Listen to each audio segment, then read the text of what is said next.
Good morning. So it looks like my webcam is going a little bit crazy on me today.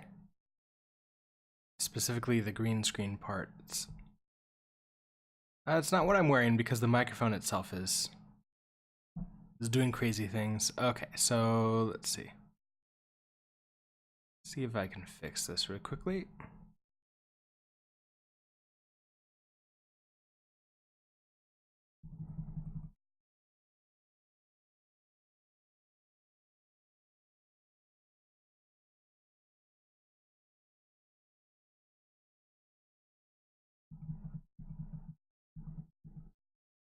Looking so much better.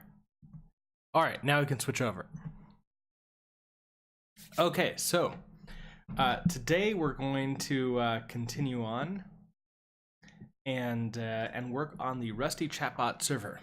I forgot my phone upstairs, so because of that, I can't verify that the chat is working. So I'll just say, hello, everyone. Oh, Miguel, you pinged. Well, in that case, good morning, and the chat's working. You can see that I left the chat on from yesterday. All right. So today we're going to continue on with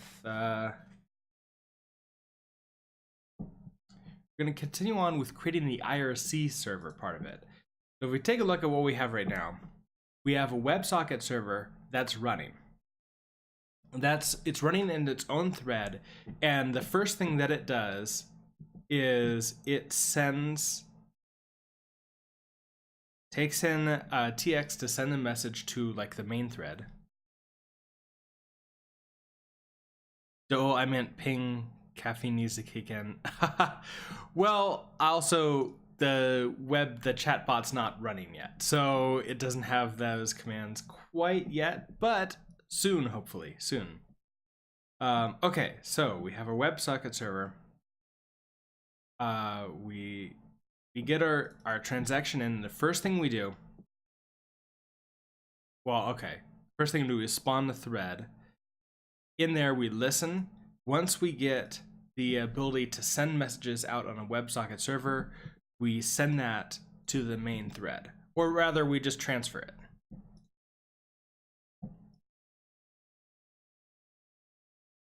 There.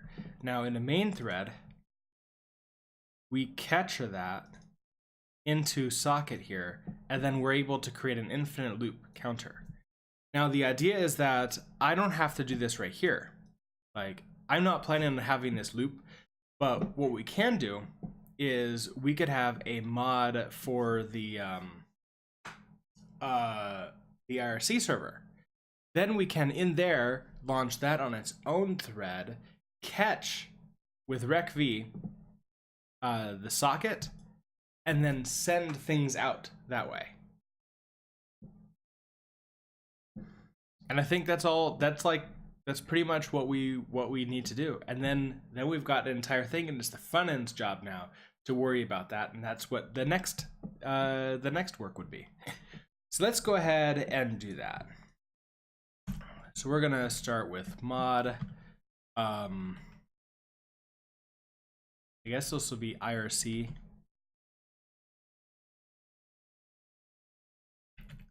This will be a mod chatbot. The only reason I call it mod chatbot is because IRC is the name of the crate, and I don't want a namespace like screw with that. Okay, so it's upset because we don't have a chatbot.rs, so we can fix that.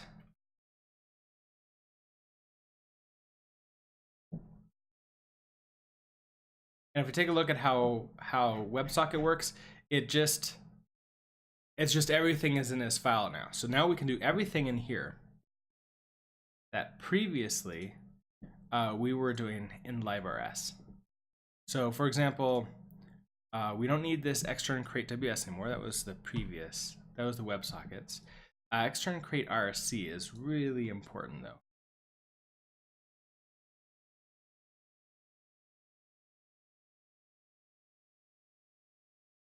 I actually want to bring you over to the right, and you will be over here on the left. Okay, what else do we got? Use IRC client prelude. That seems important enough. Can I just drag this over? No. Okay. Oh, I accidentally, okay. Use IRC client prelude. I accidentally hit Command C, which overrode the copy buffer. Okay, so we have this server config, which has the WebSocket address. We're not using something like that right now.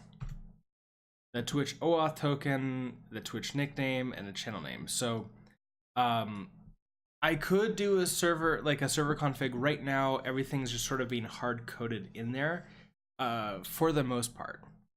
Now the OAuth token is going to be more interesting. And that's because we need to keep that protected. So I currently have the OAuth token in my ZSHRC file, which will be loaded in as an environment variable. So it's not a terrible thing to have all this configuration in one place. And we don't need to name it that anymore, so we could have this. Struct server struct config.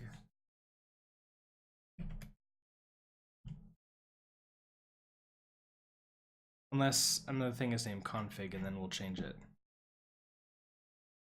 Okay, so in here we have the token string. We also have the nickname, the string, and the channel name.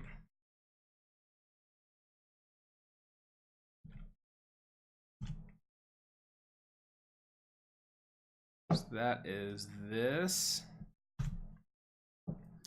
We want to create a new instance of this too.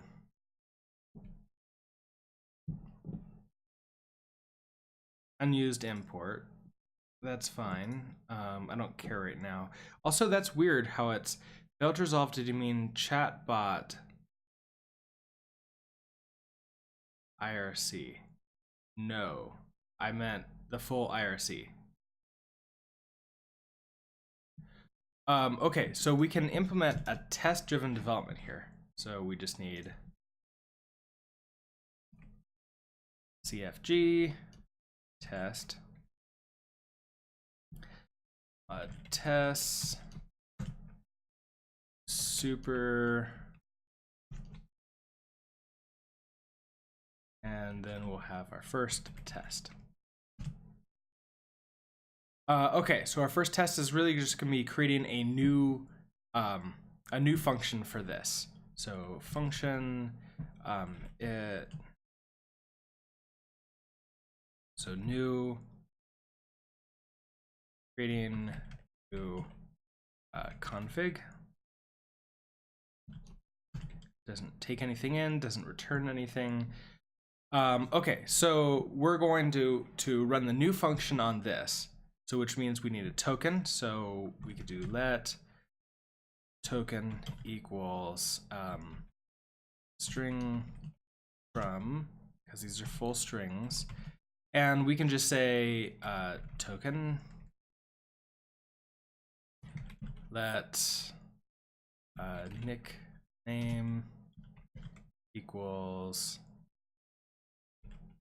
string from Nick. Let channel equals string from I ran out of space. Channel.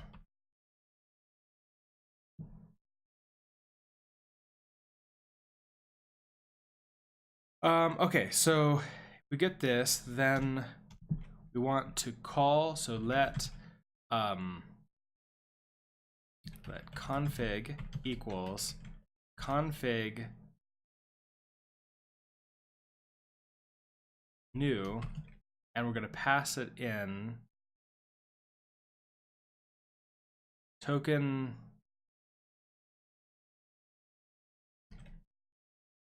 nickname channel name.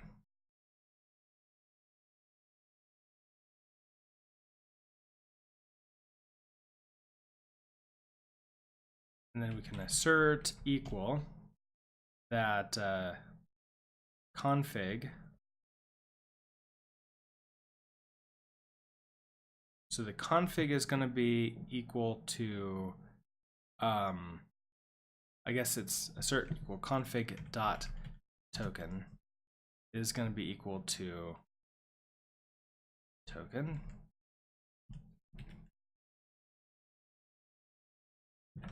config dot nickname is going to be equal to nick, and assert equal config dot channel name is going to be equal to channel. Everything, of course, is broken here because we don't have, this is not running. No function are associated, so let's fix that. So implement, I wonder if it's implement for config. I don't actually know if we need a public function for this. So function new. This takes in token, which is type string. Takes in a nickname, which is type string, and it takes in a channel name, which is again type string. And we're going to return a config. And so here we're just going to say, okay, return config. Token, nickname, channel name. All right, so that should actually do that, and everything should pass now. Also, I'm in the wrong area. CD. What is it? Documents, projects, mine. Rest of chatbot server. Okay. Cargo test. Failed to resolve. Did you mean chatbot IRC? No, I did not. Okay, so this is interesting. Chatbot IRC. I thought I have IRC in here already. If we take a look at our cargo.toml, we have IRC right here.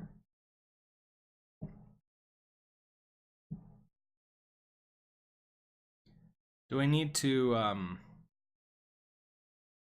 recompile it? So cargo run. No, because it has IRC already.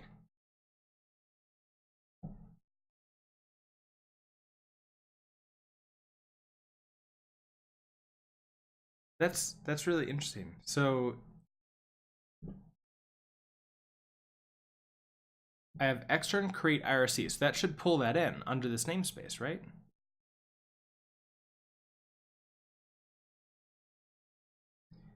Then we should be able to use IRC and then whatever's in it.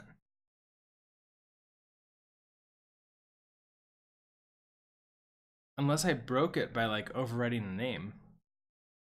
But that feels really weird that I can't. Unused import, but here it's saying failed to resolve. Did you mean chatbot IRC?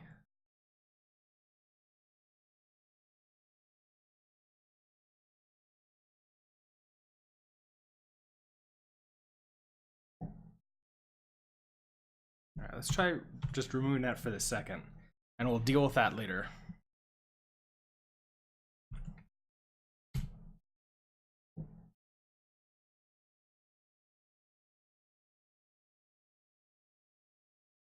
Okay, well that's causing the test to pass there.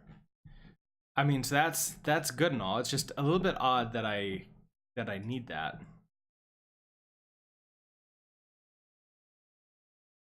All right, let's take a look at what we've got.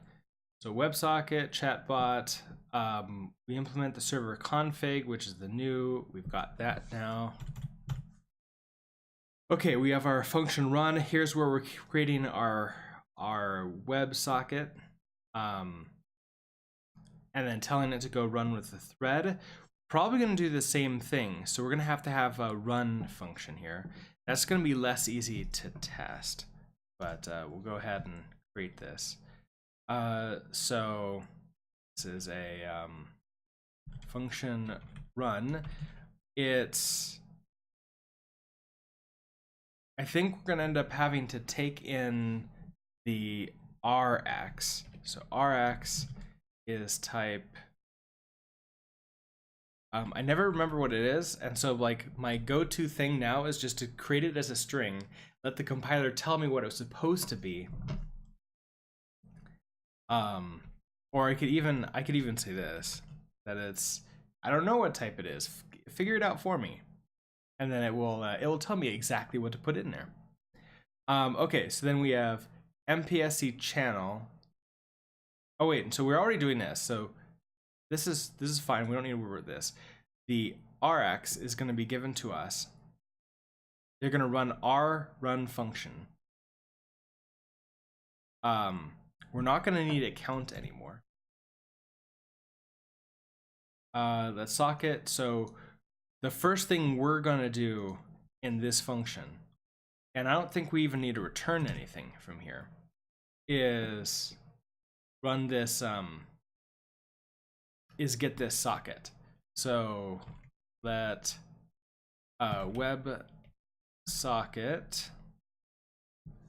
equals rx.recv unwrap.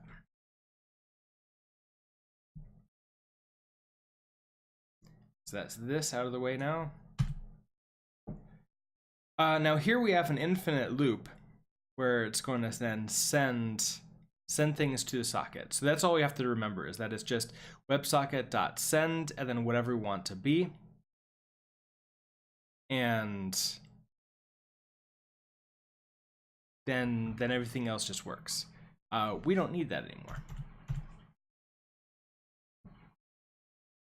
Okay, so then we have this generate IRC config.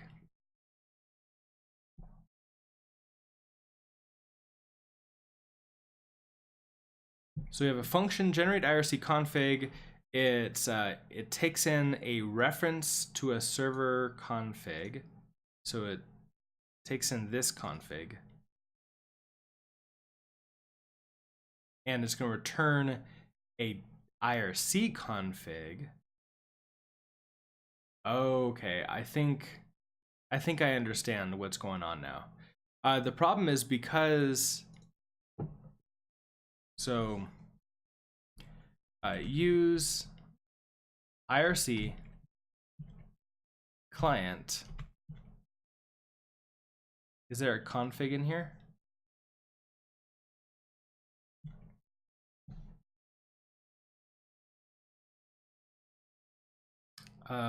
Prelude config. So in here, I just want to pull in config.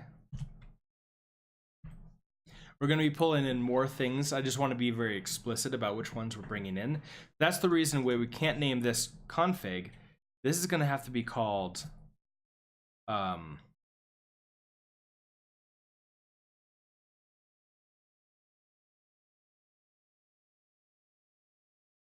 okay, it's going to be called server config. So I think this broke here.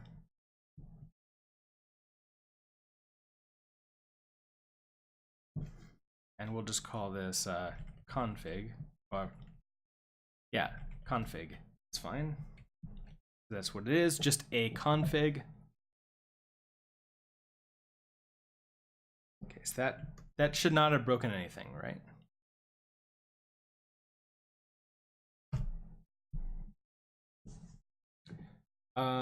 It did break something. Okay, failed to resolve due to mean chatbot IRC. No, I didn't. Would that even work? I don't understand how that would work. Chatbot IRC. Now nothing works. The name config is defined. Oh, this needs to be server.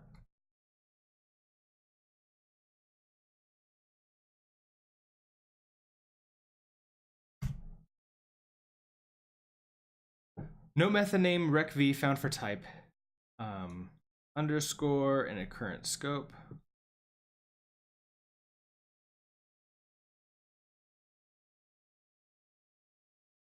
WebSocket. Okay. Oh, it didn't actually run this. Oh, you know why? Because I'm not running it here. I would need to, so WebSocket run, and then we're going to call chatbot run and hand it rx. That way, it'll find out exactly what type it's supposed to be. Function run is private. So in here, public function run.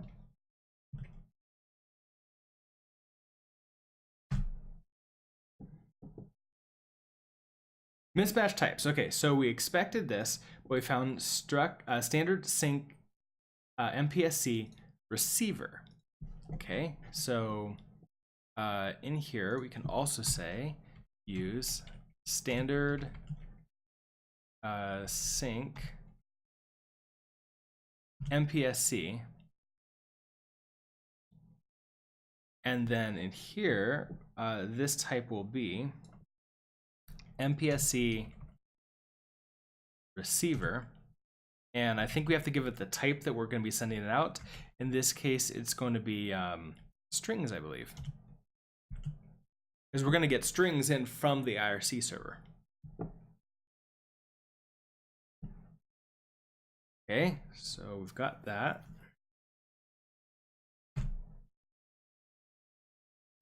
Mismatch types, chatbot run rx, expected standard struct standard string found struct WebSocket, and chatbot run rx, expected standard string. Wait, where was that? So in chatbot run, we pass it rx, and expected standard string found struct WebSocket. Hold on. Here in run, we have rx, which is getting this chatbot run rx here, and its type is MPSC receiver, taken in a subtype string. I don't see how that is, this entire thing would be a string then.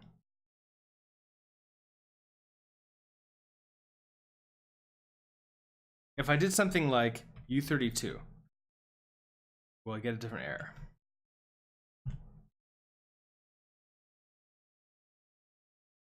Expected U32 found struct WebSocket. Okay, interesting. Let's go take a look at how the WebSocket RS did it. So in their run function, transaction MPSC sender WebSocket.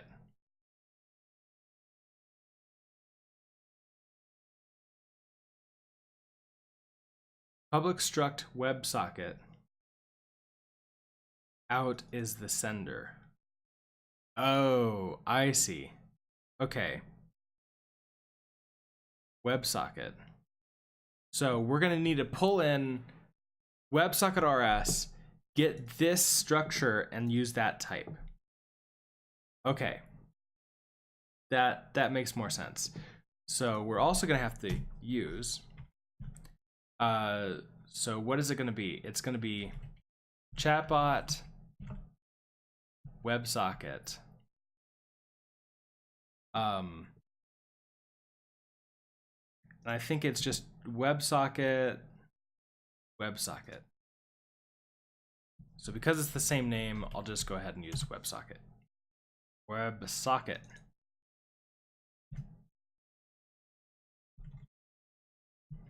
You're trying to be very helpful. I don't appreciate it.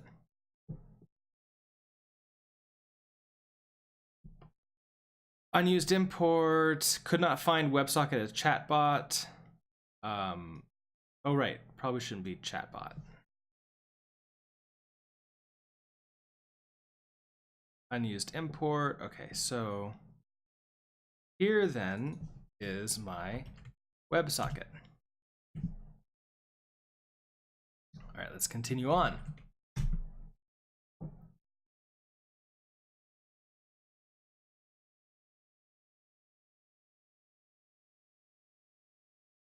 Tests are passing.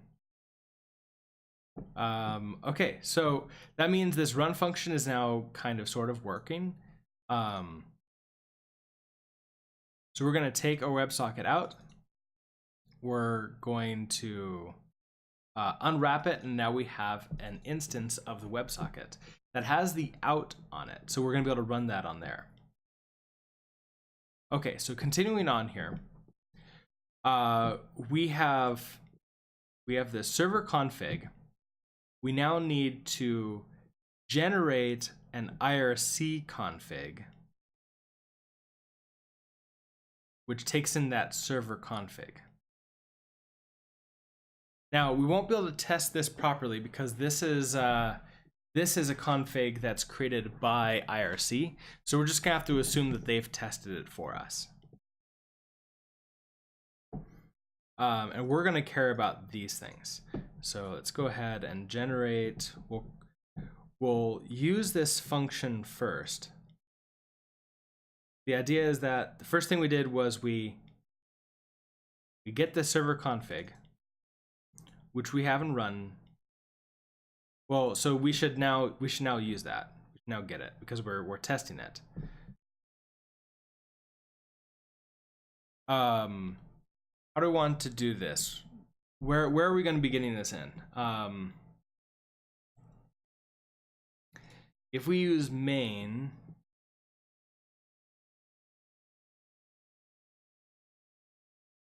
it's not really doing anything in main besides like the rusty chatbot server.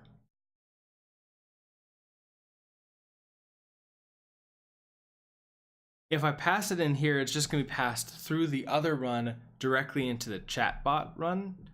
That might not be a terrible thing to do. As we can see here, we previously were doing this with okay, Twitch OAuth token, which is getting it from the environment variable. This is probably not a terrible idea, where we're not going to use the IP address here like that. Okay, so we have these.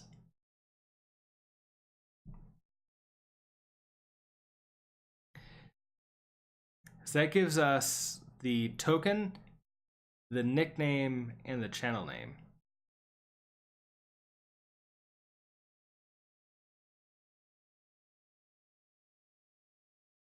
We could pass these through to run. Although at that point in time, I'm thinking now that this server config, this implementation of it, and this struct should not go in here, but should go in this library up above here, which means also this test go in here.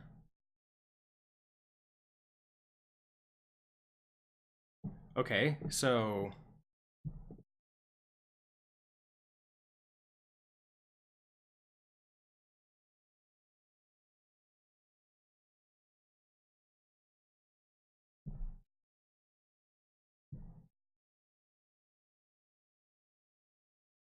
Creating new server. Oh, well, okay, fine. Creating new server config.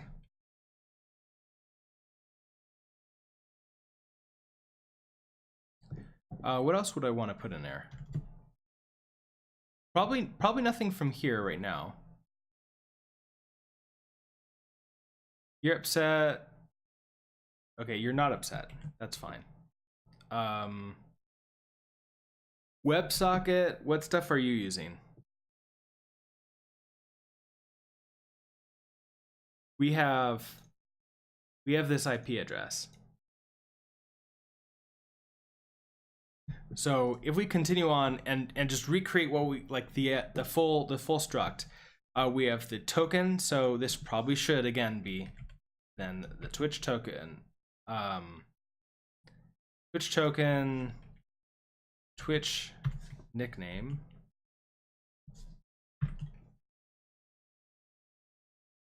Twitch channel name,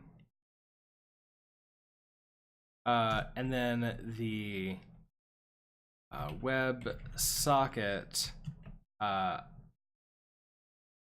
address or IP address, which is also going to be a string. So when we're creating a new, well, down here, so if I do this, this should cause everything to fail here. Also, I'm just not going to worry about you for a second. All right, let's run our tests and make sure we get failing tests. So many failing tests. Okay, so server config has no field named token. Right, because now we put Twitch in front of it. So it's just Twitch in front of everything.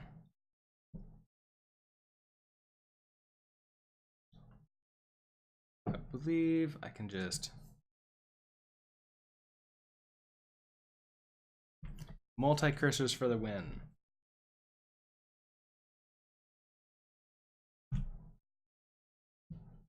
Okay. Did I not? Which token? Okay. Server config does not have this file. RS16. Oh, right here, because these need to be. These also need to be Twitch.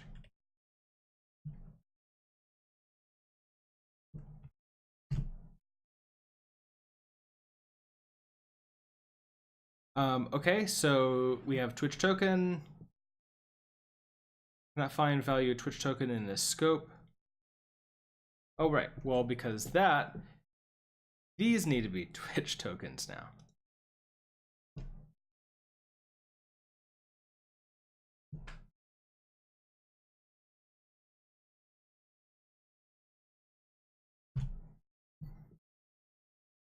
Okay, so only 2 errors now. Missing field WebSocket IP address and initializer. Okay, so that means down here in test, we need the WebSocket IP address. So let WebSocket address, and we're going to do the same thing. So string from, and this will be 170.0.1:3002. And when we create this, we'll pass it in right here. WebSocket IP address, which means also you need to come in down here. So insert equal config dot WebSocket IP address is going to be equal to this thing.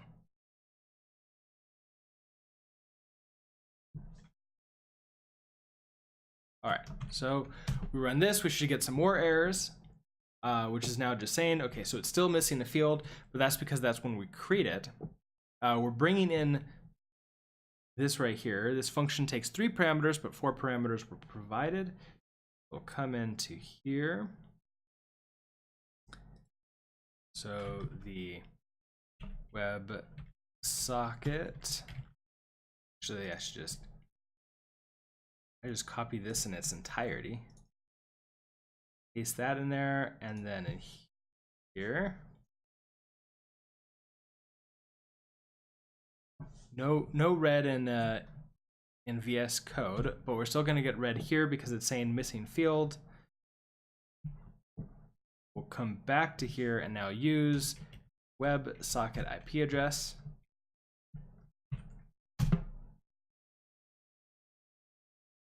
And tests are passing. Okay, so the idea now is that main, we can't create these. So we have the Twitch OAuth token, we have the nickname, we have the channel name, and we have the config. So the first thing that we want to do is pull in, so we're using extern create Rusty chatbot server, use Rusty chatbot server run. We need that in order to run the entire thing. Oh, actually, we don't need that. Use Rusty chatbot server config. So we do need this because server config here. Although back to here, I'm thinking about changing its name again. You're fine, leave. Let's get rid of your line because we'll recreate that. Okay, so we have the 4 things there. I don't know why this has been upset the entire time. Cannot find function run in there, but it's in there and it runs it every single time. So I don't really understand that. Okay, so I don't want this to be called server config anymore. I'm thinking this probably would be best to call, so that we're gonna return.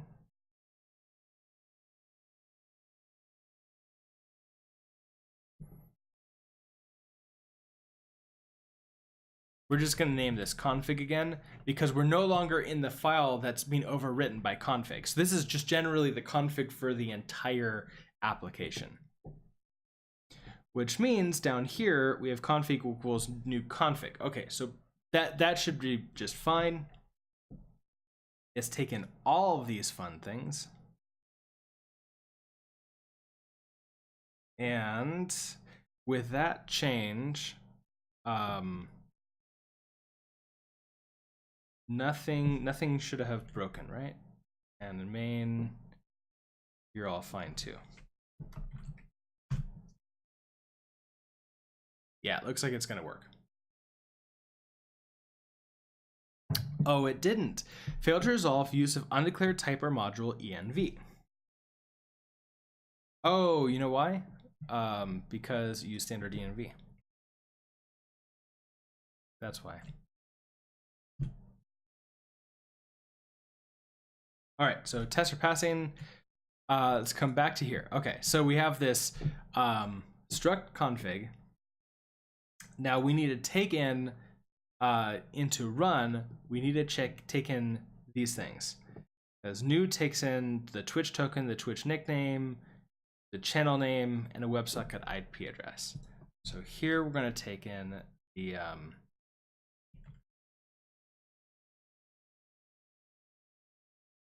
well, we're just following forward these things along. So this takes in, actually no, we're taking in a config.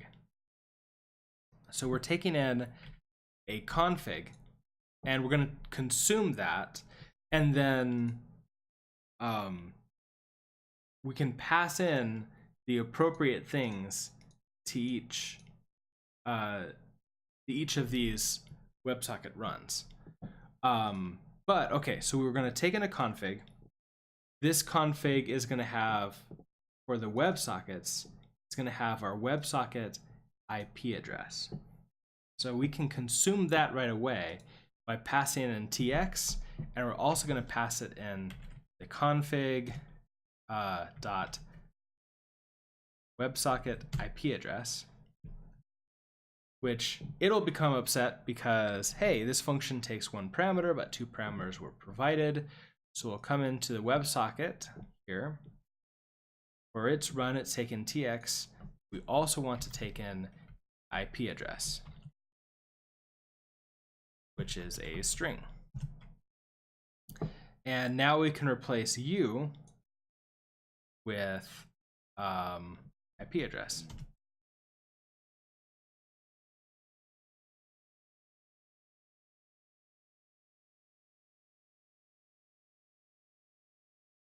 Also, we don't have any tests in here, so I'm just not going to worry about that. There's nothing we can really easily test right now. Okay, so back to the main library. You're upset. Cannot find value config in this scope. It's right there.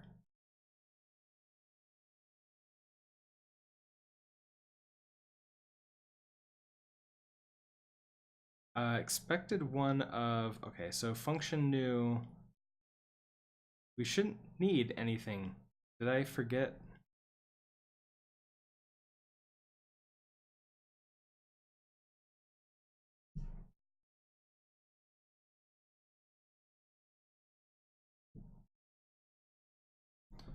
I'm not seeing anything where I'm forgetting like a semicolon or something.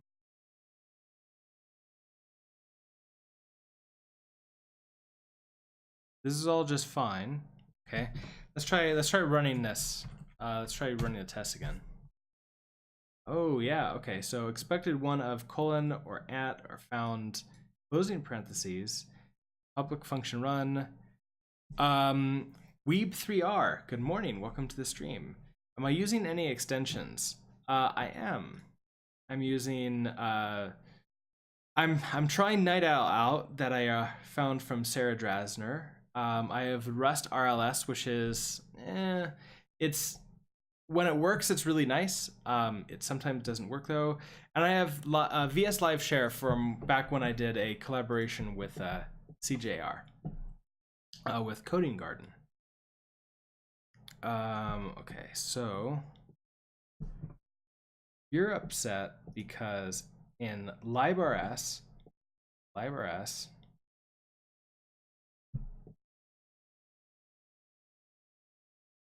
line 24, it's not expecting this config here. So pub function run config. So, oh, I know. We didn't have a type. So this is type config.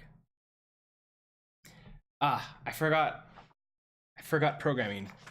Or I forgot Rust programming for a second. Okay, private type config in public interface can't leak private type. Okay, so you need to be a public. Private type config in public interface can't leak private type. So you need to be a public config then.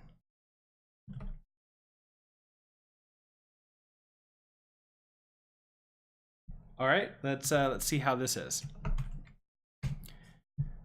Cargo test again.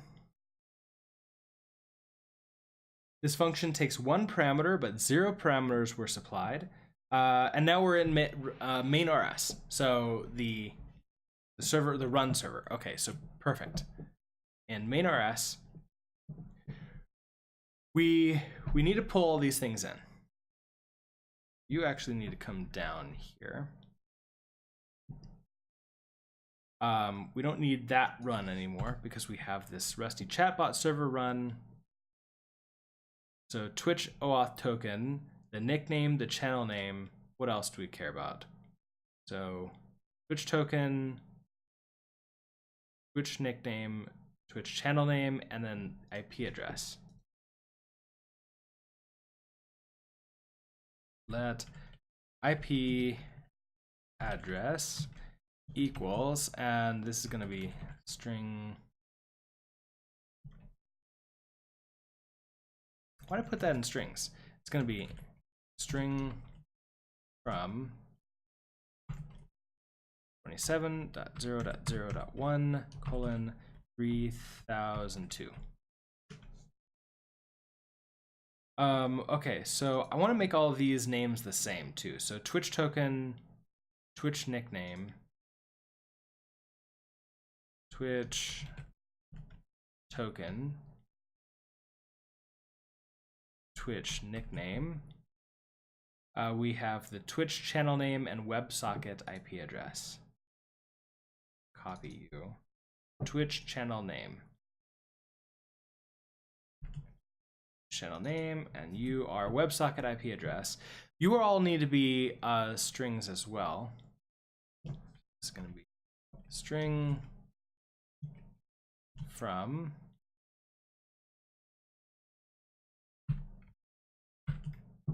all right. Do you recommend any resources for learning Rust? I mean, it kind of depends upon what your level of programming is, but the book isn't a terrible place to start. In fact, I would say it's probably the best place to start. Let's see. Channel name. Okay, so this should be all good now. Then we need to get the config. So use Rusty chatbot server, but now it's just config. So now we can say let config equals config. It couldn't find it. Okay, so new. And what's the order? Token, nickname, channel name, IP address. So Twitch token, Twitch nickname, Twitch channel name, and IP address. Okay, so that'll give us a new config. Then we run, we pass it in this config. Let's see if we can get our test to pass now.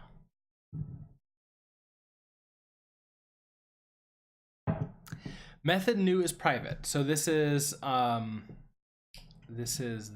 config implement. This is hub function new.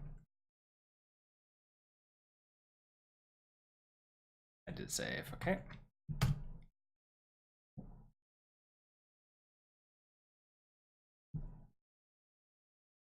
And tests are passing. Okay, perfect.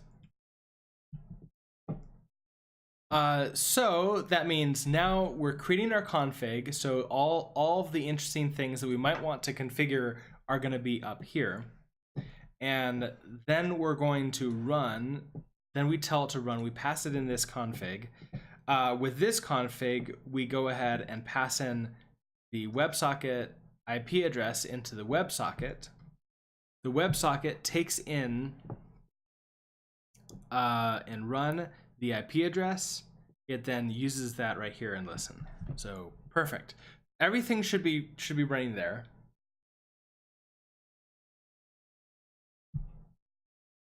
Now back over here. We had this generate IRC configs. That's actually going to be something in chatbot here. So we're going to have a function to generate the IRC config, because the first thing that we're going to need to do is get this config. So in run, we need to pass in the rest of the config to the chatbot. So implement config run. This will be now, we pass it in whatever remains of the config. it's going to yell at us because we're passing in 2 things, but it takes in 1. So public function run, this is going to be server config, which is type. Type. Here's where this gets interesting. How do I, is it going to be super colon config? I think it is. Unused variable. Okay, so perfect.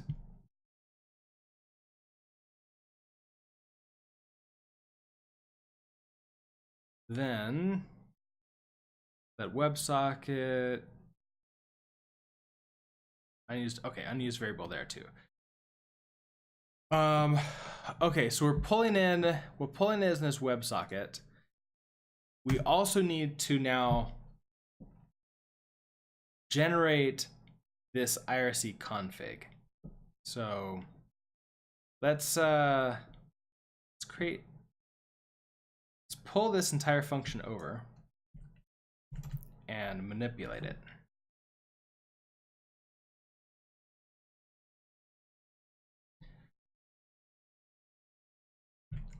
Okay, so generate IRC config takes in a reference to the server config.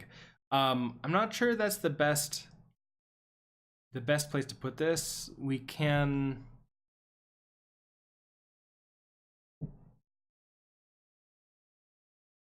also, this is a reference to it, so we're not losing it, but I'm fine with consuming it now. This is really going to be the super config. Let's actually not take in the config here. We're going to need to take in the nickname. So nickname is type string. We have the server that's going to stay here. Port is going to stay here. Password is our token. So token is going to be a string, and channel is going to be a string. And there's only those 3 things in now here. So now we can rename these. This is going to be nickname, server, this is the same. Password is just going to be token, and channel is just going to be channel. Of course, we're not calling this yet. So let's do that now. Let config equals, we're going to generate IRC config, and we're going to pass it in. This is where server config dot, what was the first one? Nickname, Twitch nickname. Token is the second one, so it's going to be server config dot token, and then server config dot what's that last one? Channel.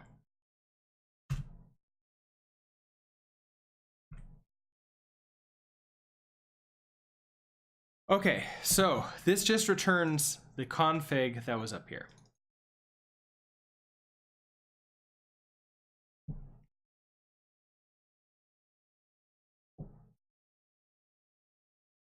Okay.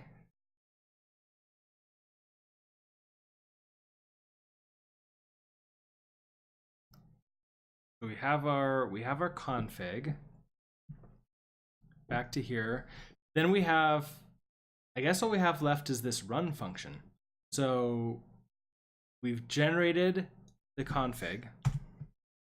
Let IRC client, in fact, we can run this now because you are upset. Use a partially moved value config. Oh, so it doesn't want me to, Move occurs because config.websocket IP address has type center string, which does not implement the copy trait. Interesting. So because we can't move partial, even though we know we're not going to be accessing the other part of it. I wonder.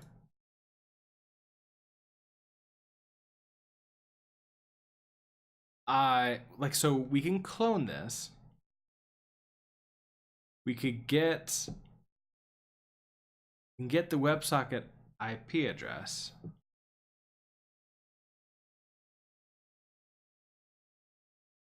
Or we could store this separately.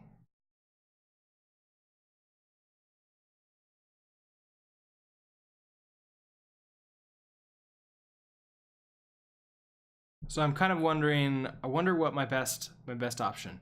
So the config is storing everything in here. I could break it apart and just pass them in right now, which is not the worst thing in the world to do. I could just pass in token, nickname, and channel name. So let's do that for right now. We'll figure out a better way to do it later. So we'll say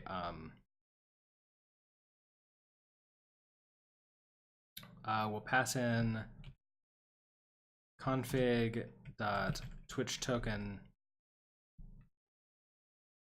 config.nickname, and config. So we've got token, nickname, and channel name. That way it's being consumed completely all in this function. Of course, you're upset because I'm providing 4 parameters. So in here, this is no longer providing a server config. These are all going to be strings now coming in. So its first is token. So token is a string. What's next? Nickname. Name is a string. And then after that is channel name.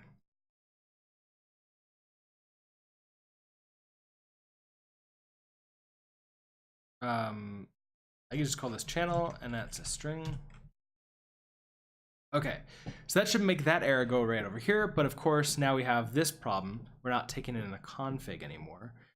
So now we can just name these exactly what they are. So we have nickname, just nickname, token, channel.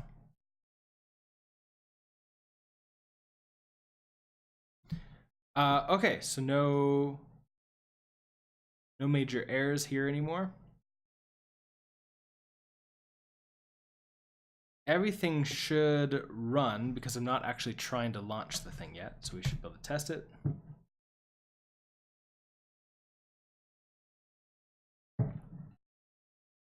And it's all good.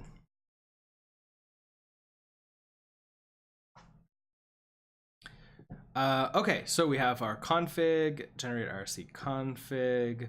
We have the WebSocket, which we received. I don't actually know if I want to do this right in here, but we might just move it in.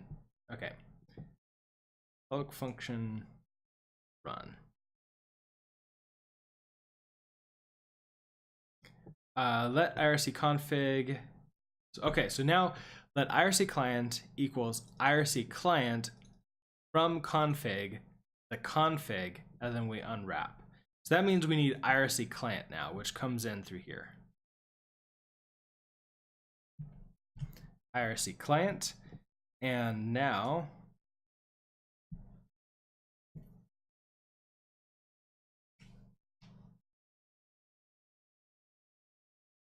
so IRC client identify is what starts it actually running. And then we have the let WebSocket equals WS WebSocket new and then the sender. I'm kind of wondering, so initially we're wondering, do we want to put this into its own thread, or do we want to just run this on the main thread? So this is like the IRC client is running on a main thread and everything else is running on that. I'm thinking that it's probably best to throw this on its own thread, just in case we want to add any other functionality. There's nothing blocking.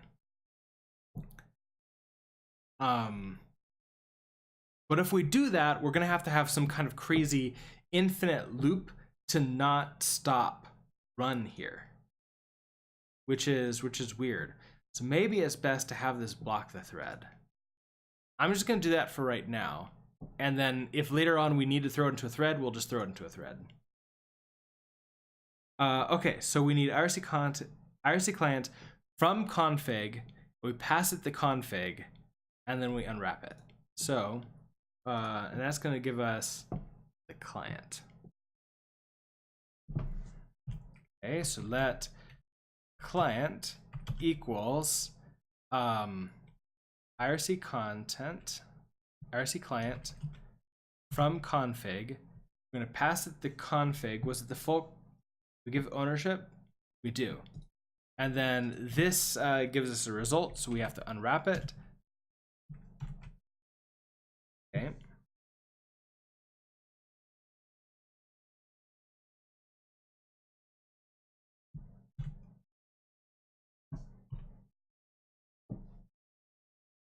IRC client.identify. So this is what's going to send the initial messages over to the IRC servers. So it's IRC client.identify. So it's our client. Client.identify. Does that have this? No, of course not. It's just identify as a function. And of course we have to unwrap this because that returns a result.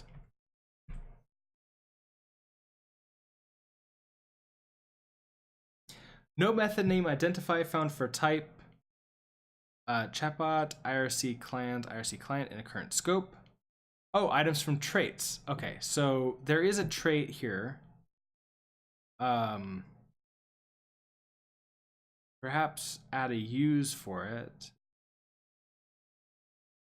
There's something in a prelude here. Unfortunately, I'm not getting any extensions here, so let's go take a look at the documentation and find it. So we're gonna go to crates.io, search for IRC,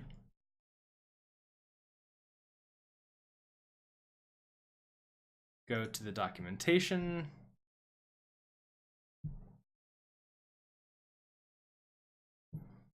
in client we have the prelude. What were we looking for? Identify. I don't see identify off of here. Oh, it's like handler, right? Transport client stream IRC client maybe.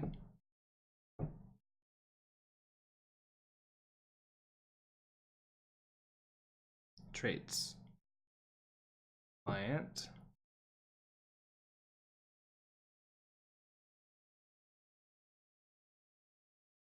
No, that's not it. Where's I guess I could just search for it. So what is it called? Identify.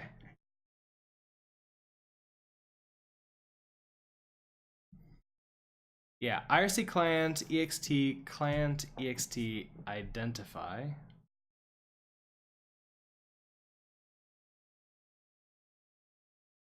Yeah, so send the cap Nick. I did not mean that. Okay, so what's this? This is in the IRC client ext client ext. So we need to pull this in.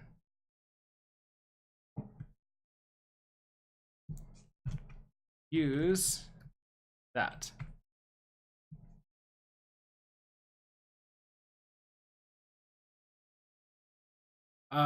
It's saying it can't find it. We have to put a chatbot in front of it. I don't really fully understand why we need to do that. Because chatbot's this file, right? But IRC is an external crate. Okay, so that makes that error go away. So that's now working. Let WebSocket equals our WebSocket WebSocket new. Oh wait, never mind. We have our WebSocket, so we don't. This was something else that we were doing. So this was all the WebSocket stuff. We need to go back and look at the documentation for the IRC client. How do I get back to, not docsrs?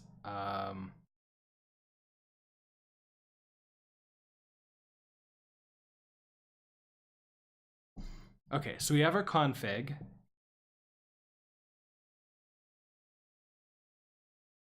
That mute reactor equals IRC reactor new. Interesting that they're doing IRC reactor.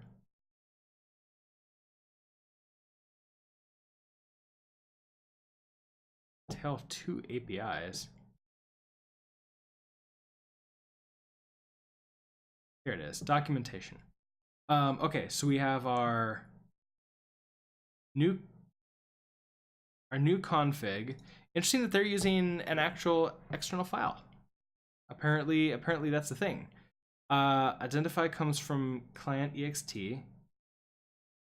For each incoming, it comes from client. So client dot for each incoming, and we get the message.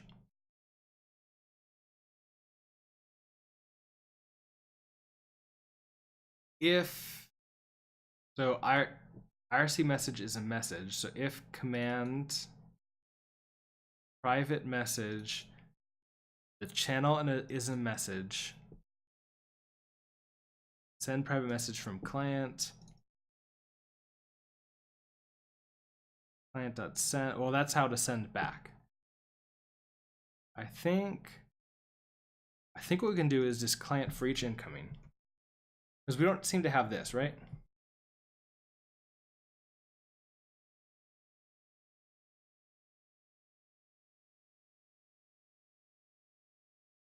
Is our message received from the chat?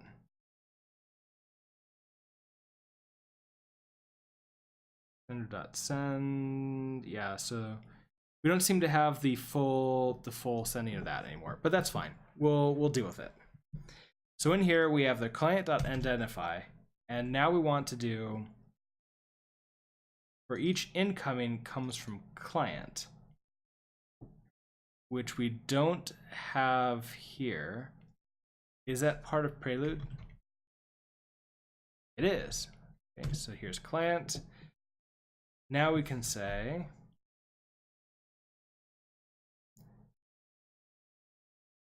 client dot for each incoming. Client dot for each incoming. We classed it a closure with the message. So it's gonna be closure, the message. And can we just print line? And maybe just what this message is. So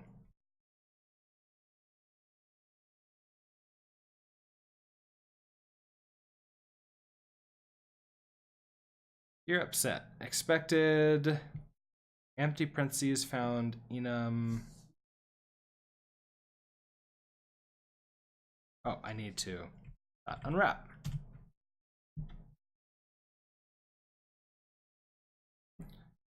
Okay.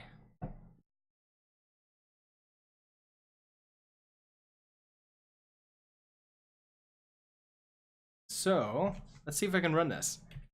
Cargo run.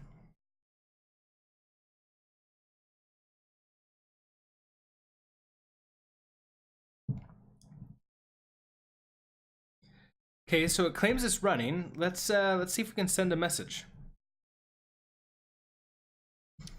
All right, so we'll just say 16. Nope, it is not running here.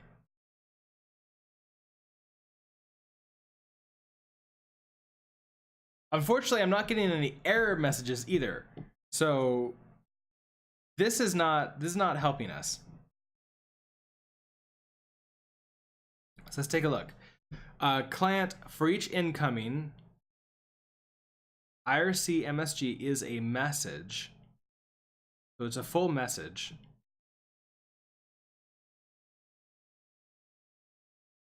So if let, oh, so it's not what we think it is. We're gonna need to, I guess we're gonna need to do this.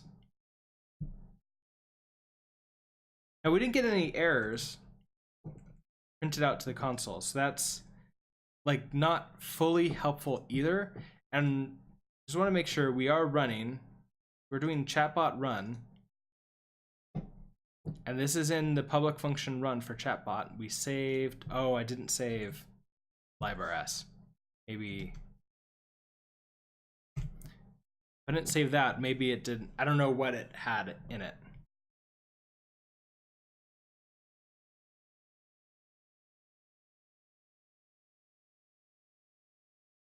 Okay, another test. Nope. Okay, so that's still not happy there. Let's go and try to remember what we were doing here.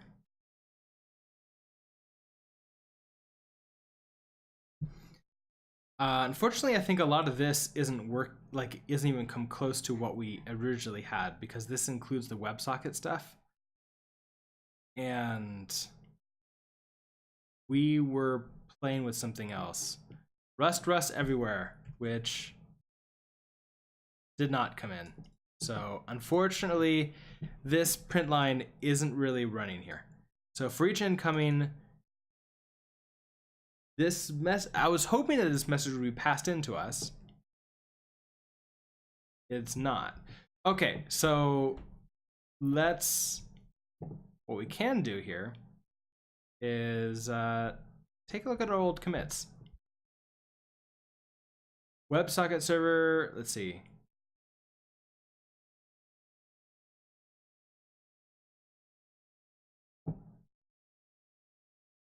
So we didn't have anything at all in there.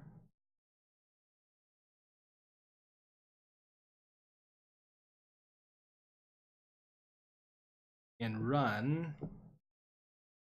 work in progress. Yeah. So here's our IRC client identify, unwrap. We attempted to do wrap server to wrap around that before we're using threads now. Okay, so this was sending to the WebSocket server. That handler. Stacking, good morning. Just saying hello for 2 seconds. I have stuff to do today, so I'll watch the VOD tonight. Awesome. Me indeed, some error would be nice. Is that closure even running? It's impossible to tell because it's not us who's going to execute that closure, it's them. But handler, move message, received message. The handler is IRC. Sender.send, you sent me blah message. Return the handler.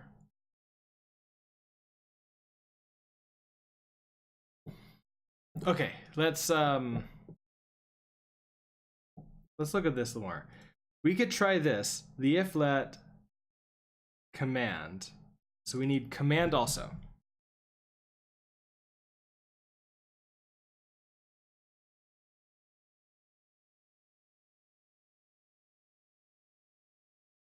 If let command private message channel message. Hi and bye. Have a great day.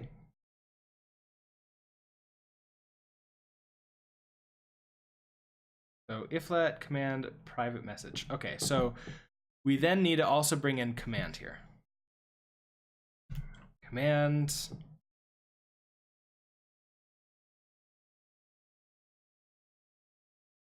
So client for each incoming. If let, it's going to be this command priv msg. So if let command priv msg, we're going to pass this the channel. Where's the channel come from? Okay, that's a little bit disconcerting. Oh wait, we're pulling this out of IRC message command. We're destructuring. Yeah, got it. I know, I get confused and then I usually fix it. Well, I sometimes fix it pretty quickly. Okay, so we're destructuring channel and message out of here. So the channel and the message. So I'm gonna shadow this message right here. So from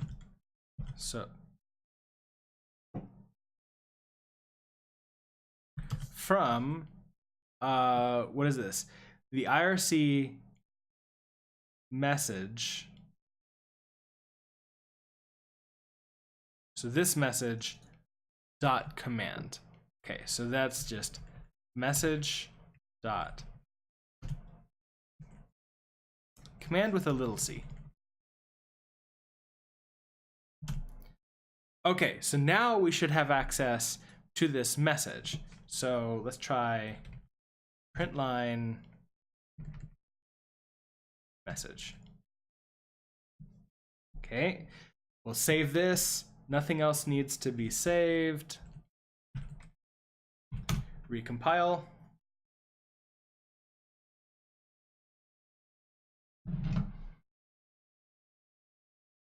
All right, it's running. Let's send, do a message. So I guess the problem was that the closure was trying to print some struct instead of the actual message. Still interesting that it didn't crash. Yes, also interesting that that didn't print anything. So that also didn't work, which is a little bit sad because if I send test, yeah, nothing. How do I?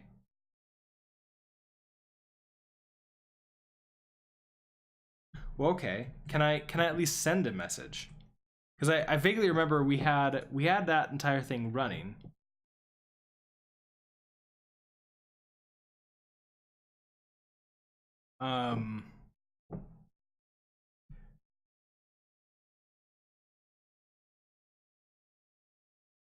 Did I completely destroy all that code we had?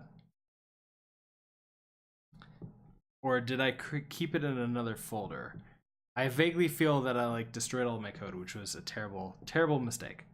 Because the first time we did this, I didn't actually push it up to GitHub because I didn't create a GitHub library. It was just playing around with IRC client. Okay, so client for each incoming, take this message. All right, so there's got to be more examples.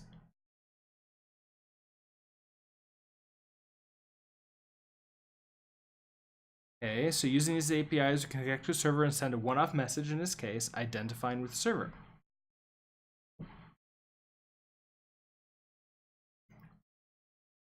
So we need client and command. Client for each incoming message, we have the IRC message. If let command private message channel message equals IRC message.command. If message contains current nickname, I don't really care about that. Client send priv message asset is that very last unwrap. So this one right here. This is the for each incoming. We have the for each incoming. We have an unwrap right here. Yeah. Okay, so can we do this? So we're going to send client, send priv message. So send private message, reference to the channel, and we can send beep boop. Okay, so if this isn't working, then how about this? Client dot send priv msg. Is that what it is? Priv msg will give it a reference to the channel and what we want to send. So hello from the bot. And then we have to unwrap it.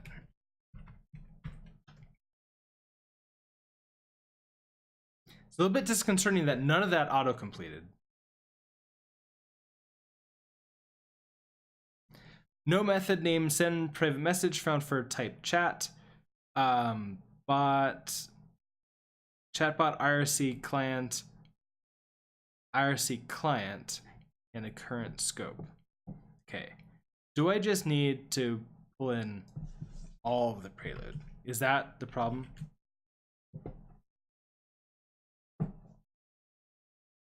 Was I being too tricky by only bringing in what I needed to? No method name send priv message found for type chatbot IRC client in a current scope. And it's not giving me any suggestions here either. Client is what's created right here.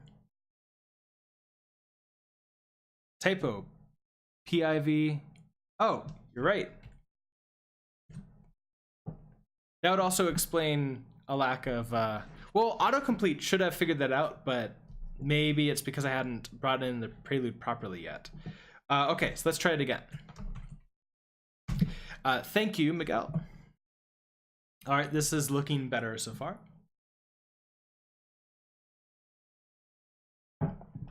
Okay, it's running. If I type hello, well, that's not working. So how would I get... So it's not receiving messages. That's our problem. Why isn't it receiving the messages?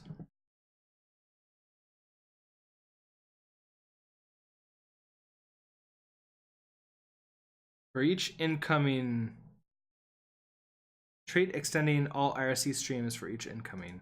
Am I pulling this in? Trait IRC client each incoming extension? No. It should yell at me if I'm not doing this, right?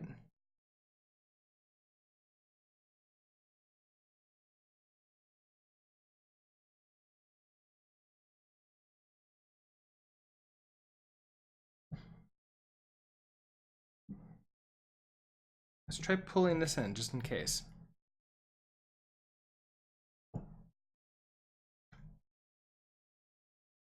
Oh, that's the prelude. So I'm bringing everything in.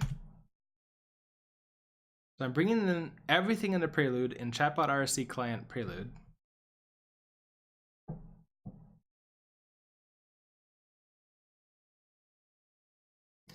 I shouldn't need to throw this into a...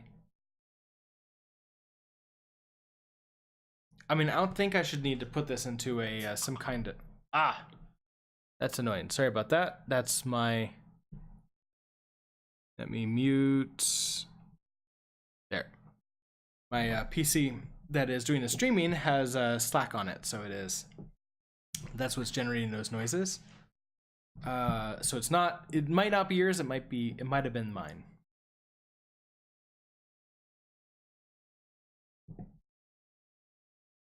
Okay, so you should all be able to go away now.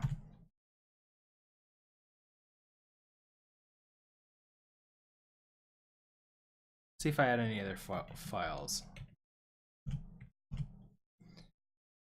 In Rust, node meetup.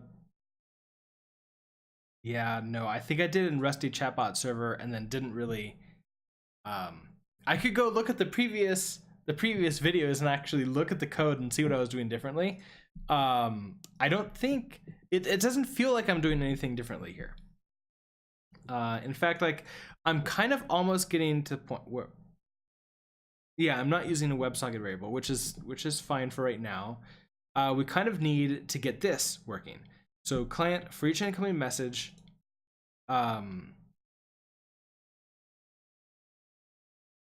Is that a problem if we're losing it? So IRC message equals IRC message dot command, and then we want to print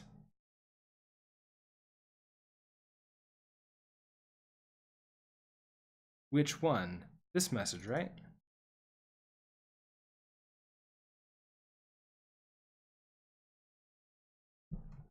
I guess I could try this. There's not really anything.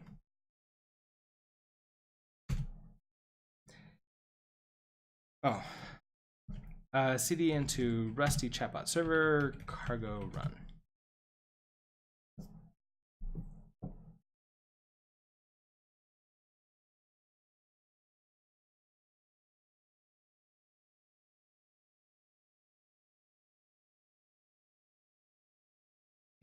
Also, the next thing is, can I?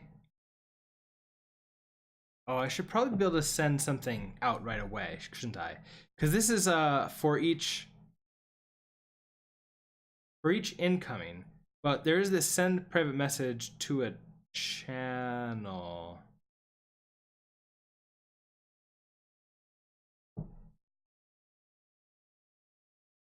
Oh, I think I can.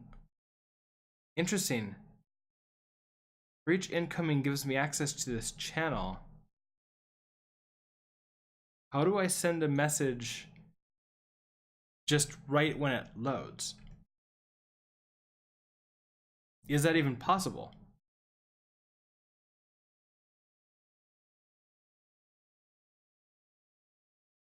IRC client.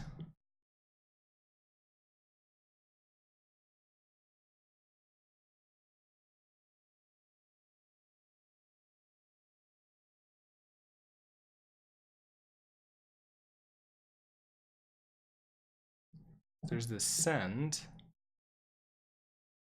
Oh, it's not going to have any examples in here.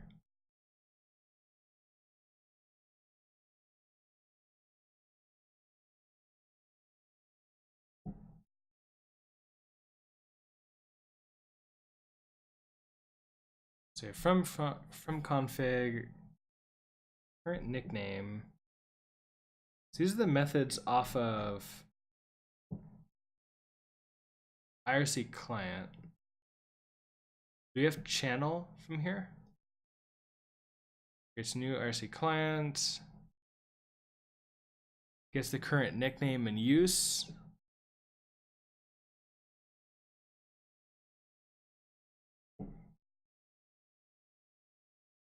Implement, let's see, clone debug client, send or sync. So they have send in here. And this is what we're looking at. So the trait send off of the client.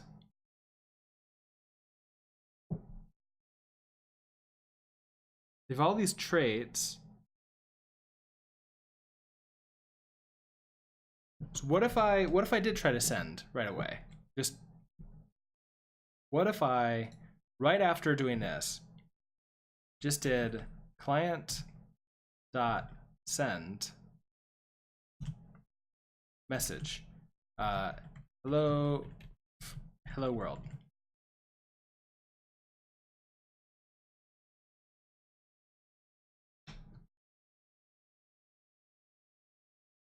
Unused standard result. What are you going to return? Okay, I'm just gonna unwrap it.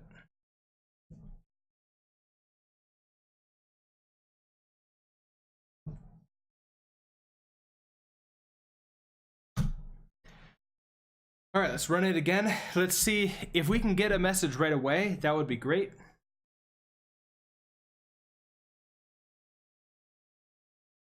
The next thing is maybe for some reason my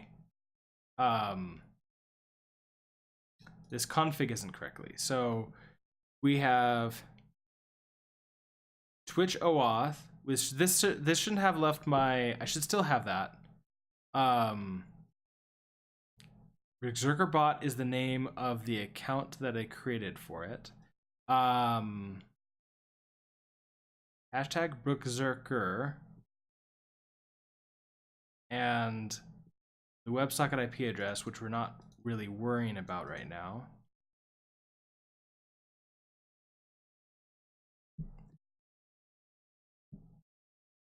In chatbot, good morning, Dr. Robotvinik. Of course, your message didn't pop up here, so that's sad. Okay, so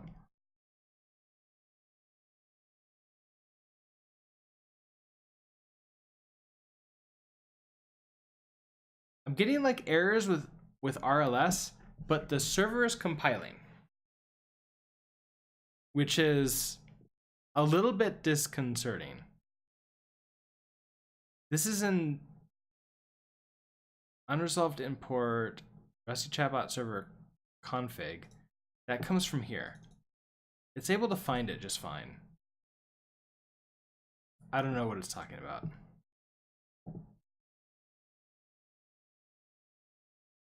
You know, I almost want to take this and create a new test project. So let's try that. I'm gonna cancel this. We're gonna come out of projects. We're gonna go into playgrounds. Oh, there's a Twitch chat here. Let's open up code in here. Let's see what we got.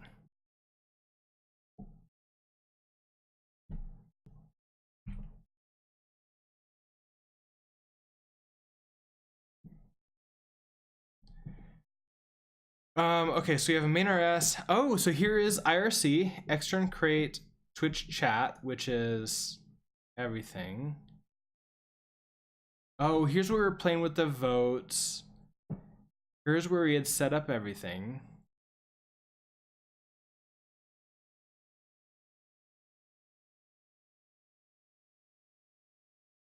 It's having trouble capture of possibly uninitialized variable votes. Okay, so if I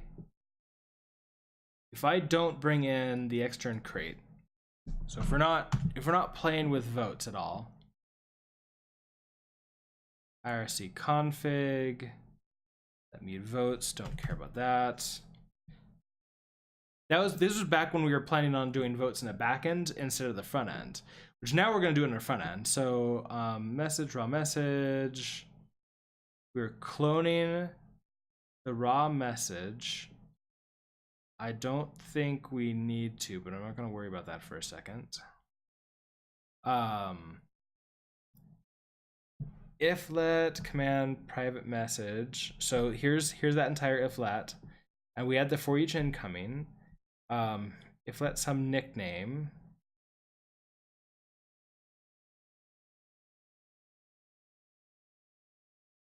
So here we're getting the nickname out of the raw message clone source nickname. Then we print line nickname and message. If message contains a ping, print pong. Okay, so we have all this. We want to remove all of the votes. So vote.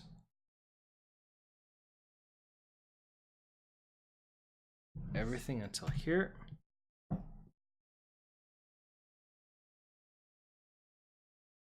Okay, so if I save you, let's run you. Cargo run.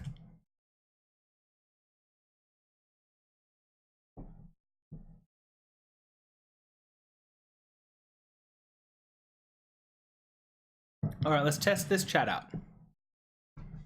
Try a hello. Hey, this one's working. Okay, so I do have this example code. I didn't totally destroy it. I just forgot where I had put it. And even this one should have like the basic commands like ping and book. Okay, so this is interesting.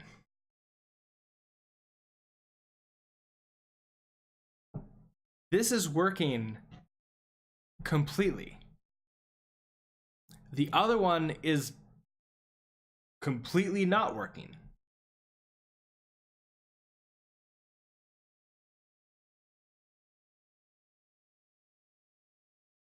Berserkerbot, IRC.TV, we get the OAuth code.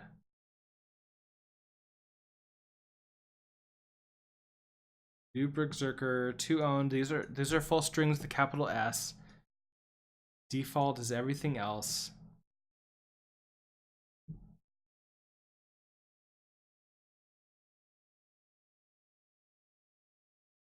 You know, I kind of almost I want to come back to this other one. This one that's not working. I want to save our current progress. So it's going to be things aren't working so well, but it compiles without errors. So I'll go ahead and send that up. And in the meantime, let's change branches. It's not easy to figure out how to do that VS code. So let's quit out of view. We'll create a new tab. Okay, so cd projects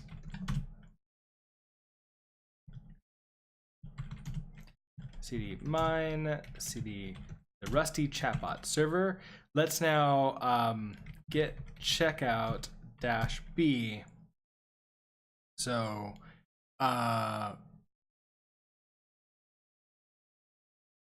copy IRC playground. Okay, so what I want to do here is going to be a little bit extreme, but this is why I'm creating a branch for it. We're in copy IRC playground. Here we are in the chatbot side of it. I want to essentially come over to this one that we know is working. Copy everything because we're not doing anything else. So copy everything. I want to comment all of you out, and then at the very top, we'll paste you in. Now we have to get you working. So extern create IRC, use IRC client prelude, use standard env. So we shouldn't need. Well, we could do everything. Well, we can't really do everything here. Extern create IRC should be fine. Use IRC client prelude should be fine. Use standard env will not be fine because we have the config object from the other coming into us. Also, we have this function main that this needs to be a public function run.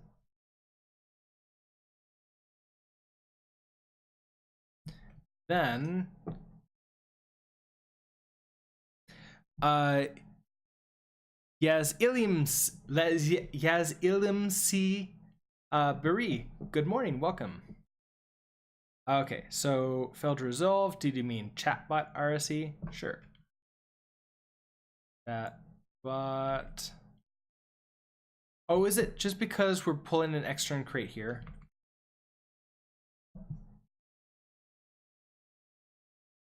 Okay, what's next? Are you gonna tell me what the next problem is? So public function run, let OAuth token equals this. So run, we're actually bringing in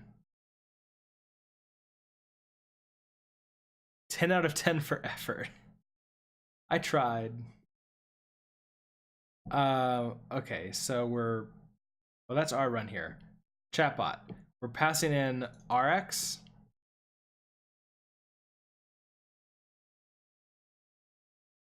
The Twitch config. How about this? We won't use you. We'll instead just run chatbot run on its own. That means that run can just do its own thing. We could get the OAuth token via unwrapping it. But IRC config equals config here. Right, because we're pulling it off of the prelude. Nickname. So we're just manually putting us all in here. Okay. That IRC client equals IRC client from config.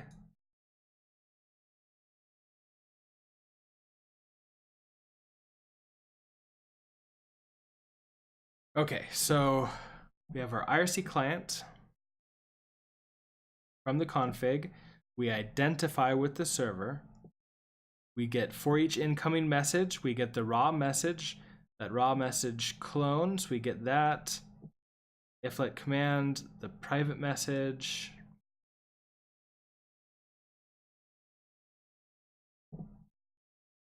All right. I'm thinking that this should work. I'm from Turkey. My nickname means as a person who's a software developer in Turkish language. Awesome. Well, welcome to the stream. And hello to Turkey. Hello from Denver, Colorado, America. Okay, so Rusty chatbot server. Let's now try cargo run. Failed to resolve use of undeclared type or module env. Right, I need to pull in standard env. Use standard env.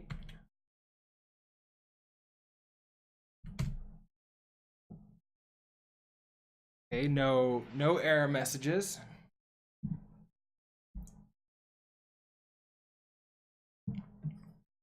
Running. Let's hey, look. And we get the thank you for welcoming and keep coding. So it's working just fine. I implemented it poorly. That's where it really comes down to. So what this means is that I do have this command should now work. Ping. We get Pong. Okay, so we now need to set this up and like one by one pull out the things that we really care about. So we don't want to pull this in from the environment variables. We want to get this from the config. So in run, let's take in the config, which is type, or actually we cannot care about that. We're going to take in the OAuth token, and we're going to set this to be type string. This we don't need anymore. Actually, you know what? Before I even touch any of this, we don't take anything in here. We do everything out right here as it is. It's working.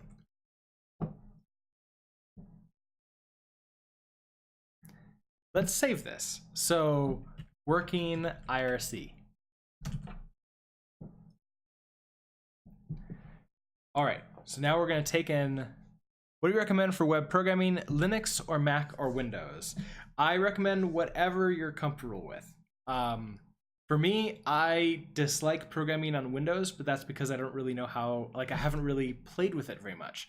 I am using Ubuntu here, and I really enjoy it a lot. But I've also used Mac, and I've enjoyed, like, for work, it's almost always a Mac. So my recommendation is choose one, learn it, and then go with it. I don't know Rust, but it's looking like Python. It will probably shortly stop looking like Python. Well, okay, for one thing, with Python, Python doesn't have semicolons, right? Doesn't have semicolons. It's white space based. This is and has brackets all over the place. So you're probably gonna see a lot more differences very shortly, especially with the type system. So public function run, we're gonna take in the OAuth token. This is gonna be a string. That means we no longer need to bring this in. So OAuth token, and this OAuth token is just our password some OAuth token. So if I change nothing else, now I need to come back over here to librs. We need to pass in the OAuth token, which is a string. And we have access to that with config. So we can pass in config dot Twitch token. And let's just go ahead and do this one change at a time to see where we screwed up. And if we didn't screw up, if like everything works from now on, then I don't know what to say. All right, running. Let's send a message.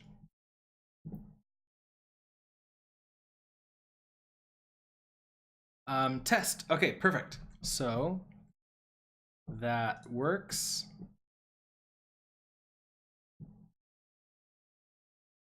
So in chatbot,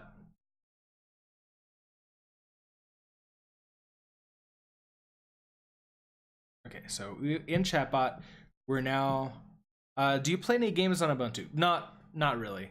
I don't really play games on this computer here. When I play games, it's gonna be on the computer that I have over just out of sight, which is my Windows system.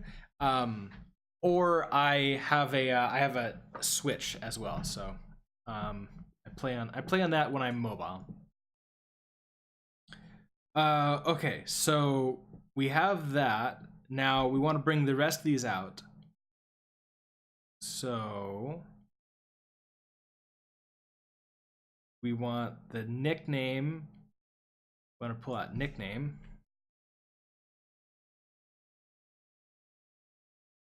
Which is a type string, and this will allow us to change this to nickname. The server will remain the same. The password is good, and the channels. This will become, we'll name this channel name.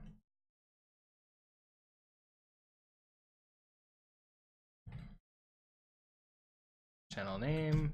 Oh, and I need to give the type for this. So type string. Okay, so nickname and channel name is next. So config dot nickname, config dot channel name. Okay. This should still work too.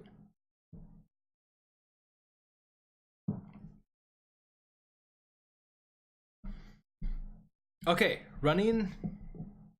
Let's try another command or another message. Foobar works still. Okay, so the config is fine. Back to our chatbot. So this is all good. Then we have let IRC client equals IRC client from config. Okay, so this is happy. IRC client identify unwrap. Okay. IRC client for each incoming, we have a raw message. Let raw message clone. Raw message clone. If let command. So this is all stuff we have to have then. And everything else is pretty much the same. If let some nickname. So here's where we're figuring out who sent it. Then we're just printing it out, and then we have our commands.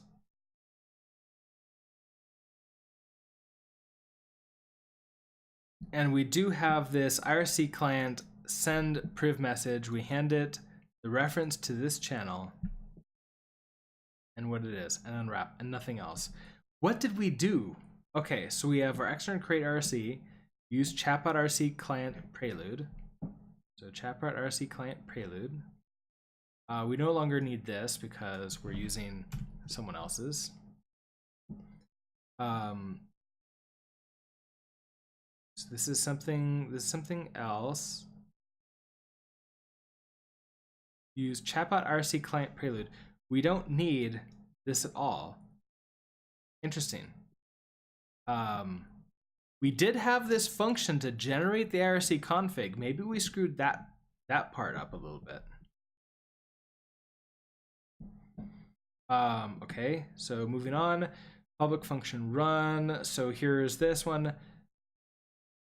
We generated the config. So client equals IRC client from config. IRC client from config. The IRC client unwrap.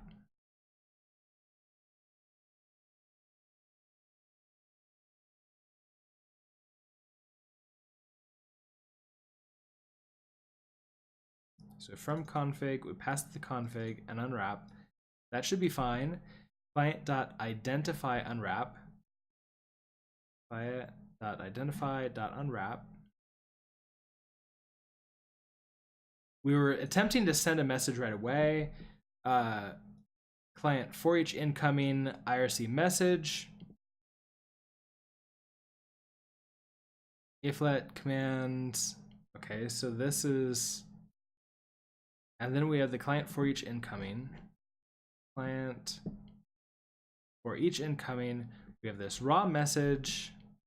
If let command priv message channel message equals IRC command. Let command priv.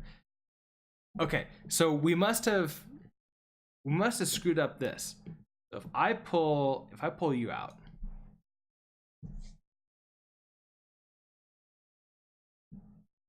Put you up here.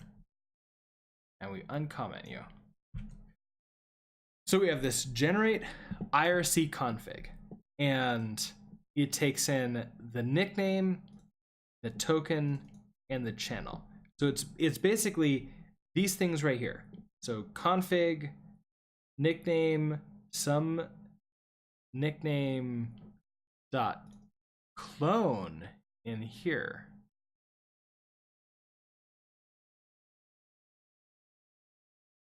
I don't know why I have a clone.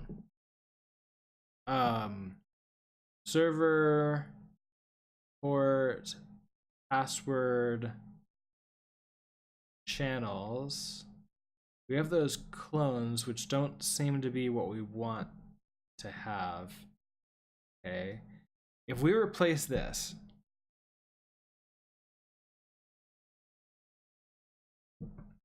if I cut you out and we just return a new config.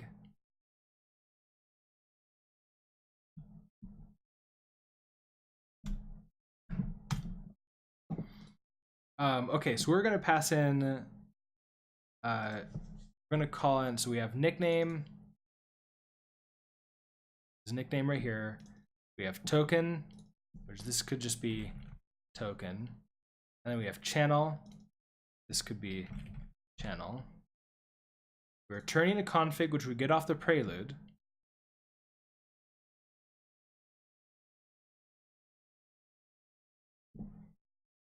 Then in here, IRC config is going to be equals to generate IRC config. The nickname, so nickname token is, you just call this token then, and channel. call this channel. Okay. You're listening to this. Let's see if this still works.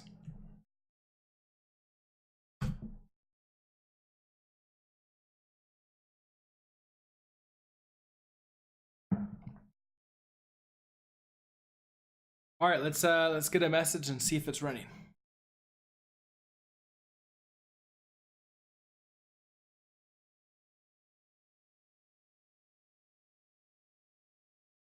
You got ping and we got a pong back. So it's still running. So the only thing that I can think of is that our clones here was breaking it. But this is exactly what we wanted to have. So it's now working. We can totally delete all of this stuff. We have a working IRC chatbot server. And I don't know why it wasn't working beforehand. Okay, so what we want to do with this is I'm actually really curious. Can I send a message right when it starts? So without a for each incoming, can I do a IRC client dot? So we have a send that just sends a message.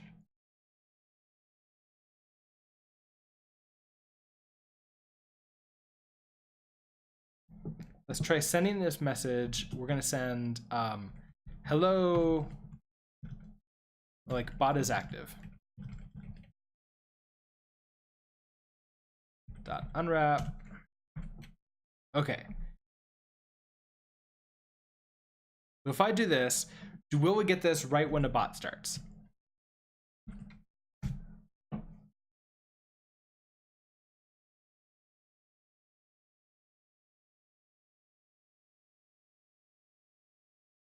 No, we won't. Okay.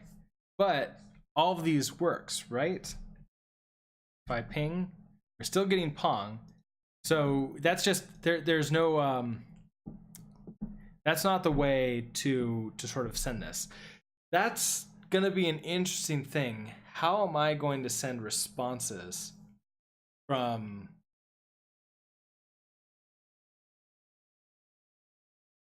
or do I care? Okay, so my static responses will have to be in here.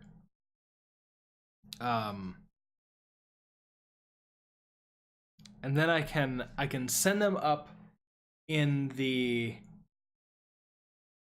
WebSocket. In hindsight, cloning a string is questionable. In that case, I guess it started as a stir. Yeah, I think I did something weird. Like I started as a stir instead of a string. And then later I was like, why am I doing stirs? I should just do strings forever and just give them ownership all the way through. It made it a little bit more readable and sort of understandable what was going on. But yeah, that was weird. I guess like clone isn't implemented, but I would think that it should break the actual code and not let you run it.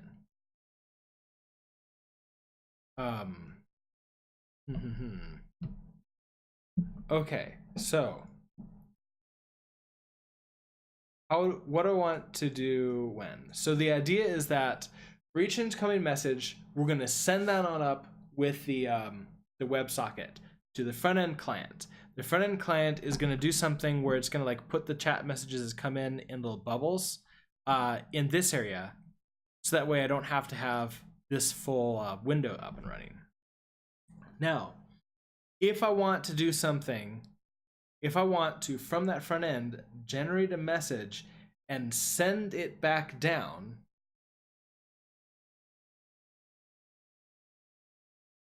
and then have that send out as a chat, do I even care about that? Is that something I would want to do? Because right now I have this channel, but I can only respond if somebody else sent me a message.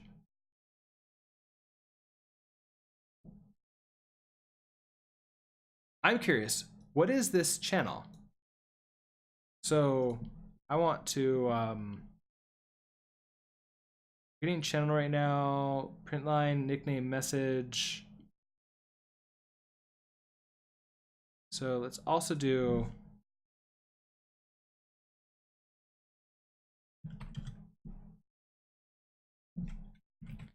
channel. Okay, channel, nickname, message.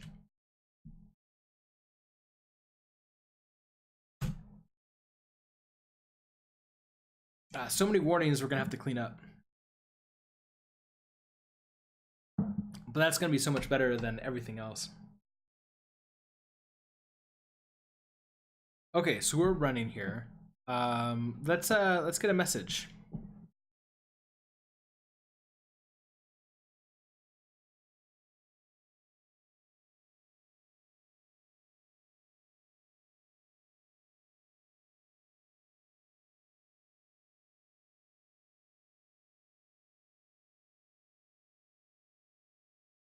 Okay, so it's just, is that just the string Berserker? If I keep that, if I keep a copy of,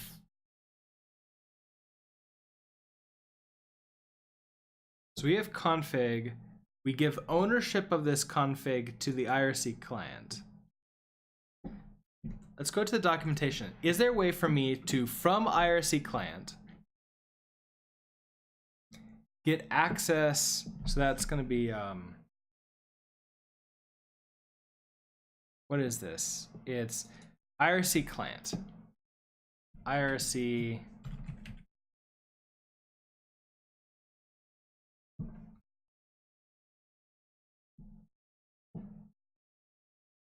create send. How did I get into nightly core from that? Okay, that's the problem. I somehow was looking at the wrong thing. So we're in the structure, IRC client, IRC client. We have new, from config, new future,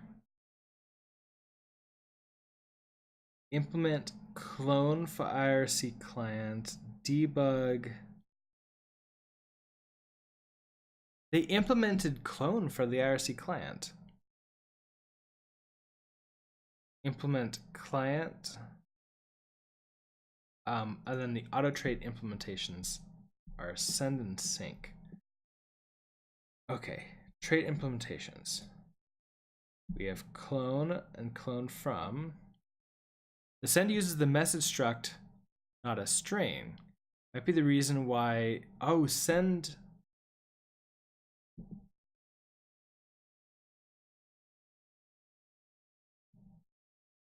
Well, also this is, okay, so client equals from this. It's an instance of this structure. This is a full struct, right? Yeah, struct IRC client. It doesn't have any methods on it. Fields omitted. I want the fields. For full example usage, see IRC client.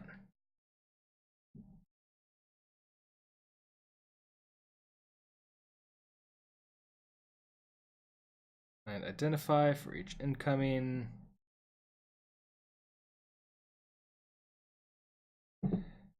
Traits client, an interface for communicating with an IRC server. Okay, so we can take a look what the client trait is. Config send. So message is into message.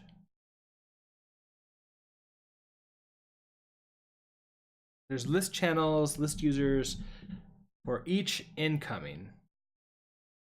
So if I want to do a send, I have to do this message.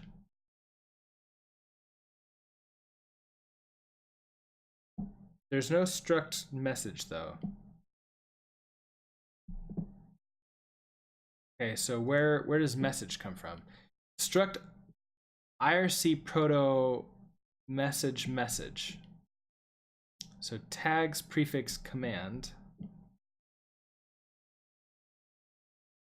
So there's a new message, prefix option stir, Command is a reference to a string. So prefix is an option string slice, command is an option string slice, and arguments is a vector of string slices, and then we have a suffix, which is an option string slice.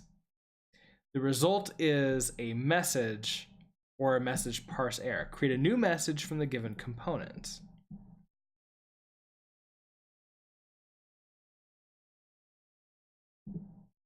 It's the nickname of the message source if it exists. Response target to string converts a message into a string according to the IRC protocol.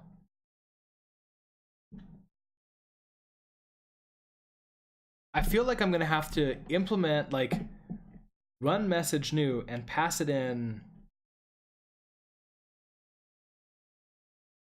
the prefix, which example. Okay, so let message equals message new sum nickname bang username at hostname join vec channel. Oh, that's not what I want. And then none. Okay, so hold on. Sum is this is our prefix. Join is the command. Then we have a vector of arguments. And then we have a suffix.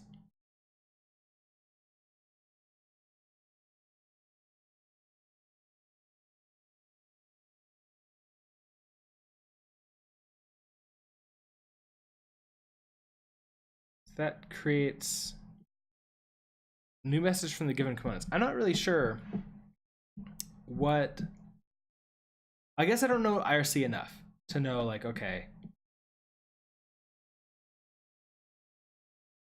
I don't know if I need this at all. I guess I could try this. So I can say let message equals message new. Message should be available in the prelude, right? So if I say, okay, client.send, this will essentially be a message new.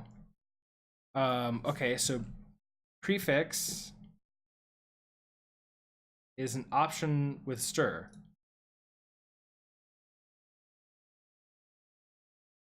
Yeah, so it's just a sum with this. Good morning, Danny. So if I just say, okay, so for prefix, if I say some, well, what if I say none? I don't care about that. Join is the command.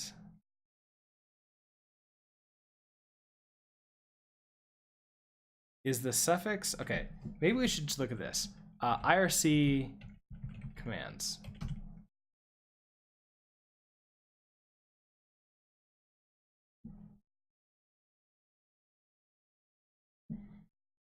Well, this is like for a specific IRC program, right?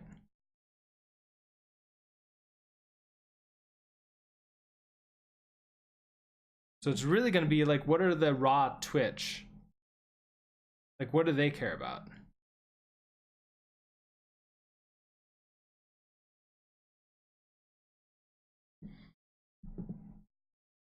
So do I put the message into here? Into here? Or in a suffix? Not sure.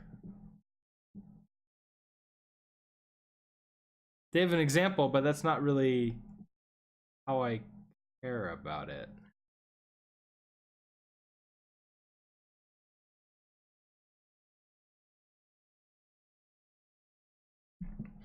I may just not care. I may just like not bother. Any communication that I want to do back to you all, I might just use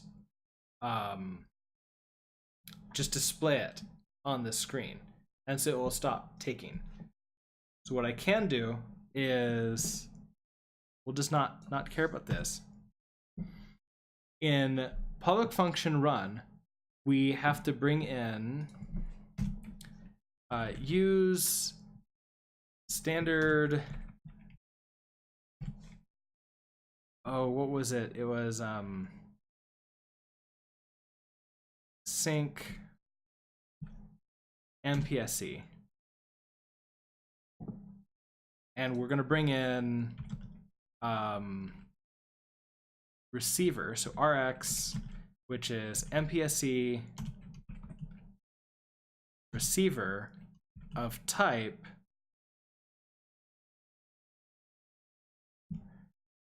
this is the type of WebSocket. This WebSocket right here. So we also need to use, I think it's going to be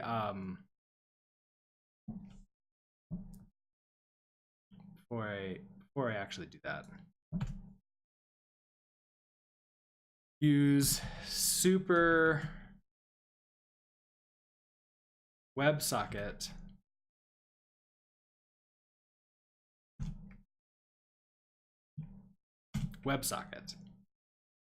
Okay, this then in public function run, I'm going to use MPSC receiver, which is going to be a type WebSocket.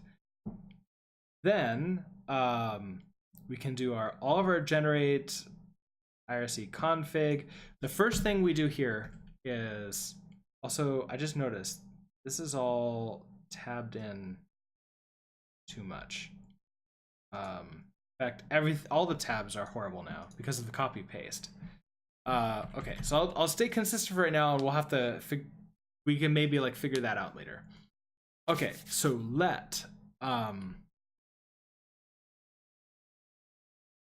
it's gonna be that WebSocket. So WebSocket is gonna be equal to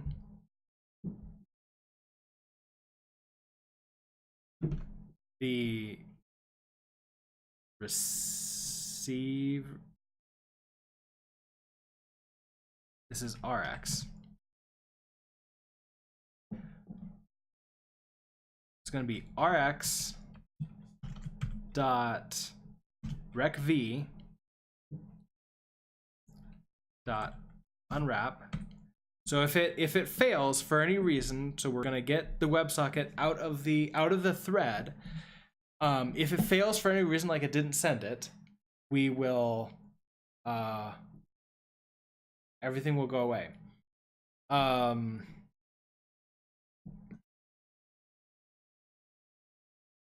then we'll have the WebSocket. Now, when we get the message in,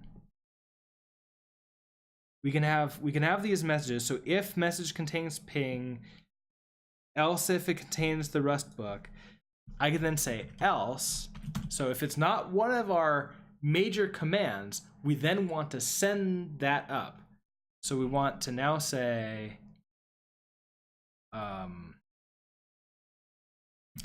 WebSocket dot out dot send the message.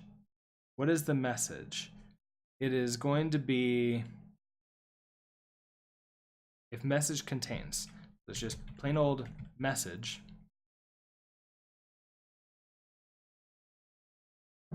dot unwrap.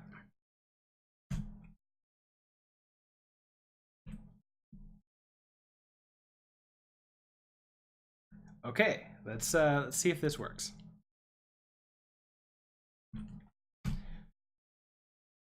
Okay, did not work. This function takes 4 parameters, but 3 were provided. Right. So now we need to pass in RX again. So back to lib. Now we're going to pass in RX, which we have from right here.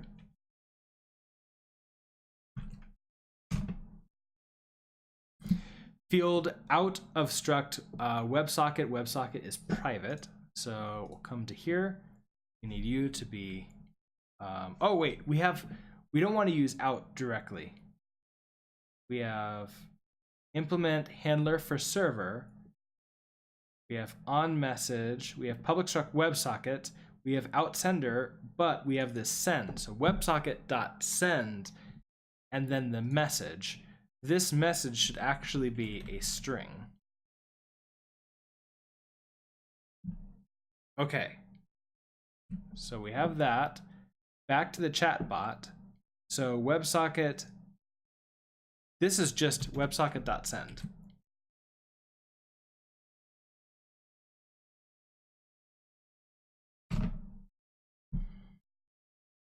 No method named unwrapped found for type. Okay, so there's no need to do this. We just tell it to send the message.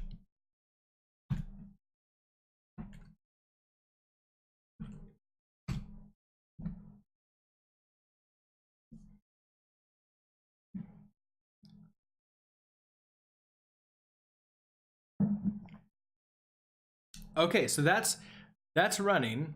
Now let's go find our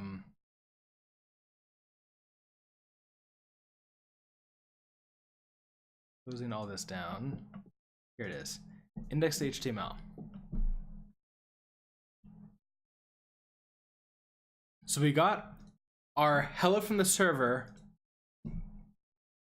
WebSocket. Let's see if we're getting messages from this WebSocket.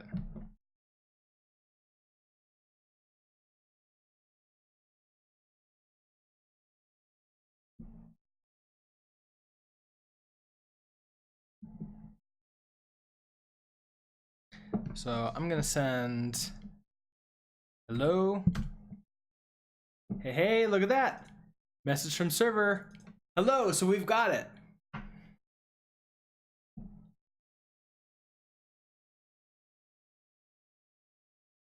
Now to make that a little bit better, because currently we don't have anything special, like there's no way for it to tell us who sent this message. We can do that. Right now we have this, we're cloning this message that we can print line the nickname and the message. In reality, we can replace this with send private message. Where is it?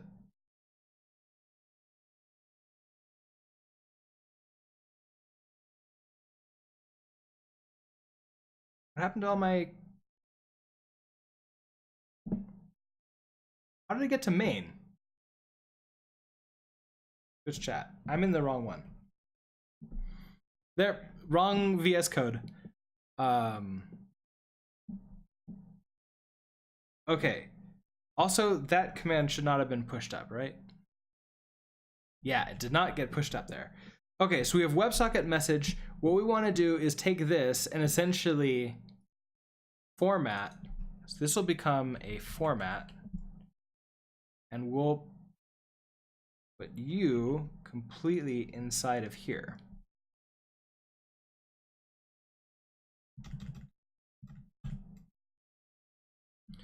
Okay, so that should send us up what channel it's on. We don't care what channel, we know what channel it's on. The nickname and the message.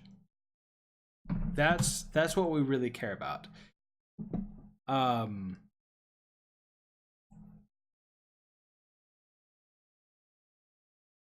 Now, can I turn this into... I could manually write this as JSON. In the end, it works. Yes, I know. In the end, it does work. Okay, so how do I want to do this? This is really going to be... So you have the nickname and a message. Okay, so we're gonna manually write some JSON here. Basically, it's going to be an open bracket nickname colon that, then we'll close that. No, then we won't close that yet. Although I could just do that right now for Then we also want the message. So message is like that. So nickname goes to nickname, message goes to message. If we save this, I know what that feels like. So restart. Oh, you're upset. Unknown character state. Oh, does that not matter? Do I not need to escape these?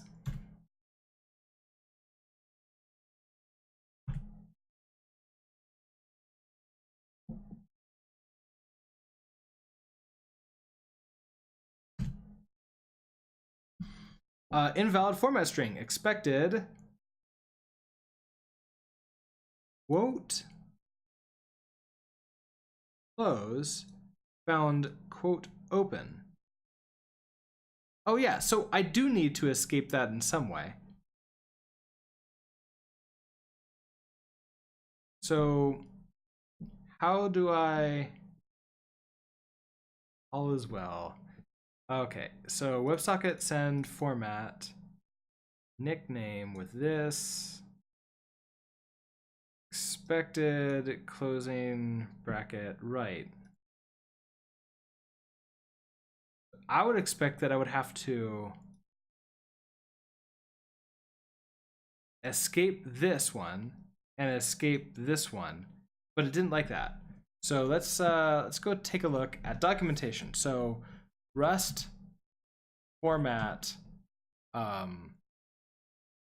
escape curly bracket.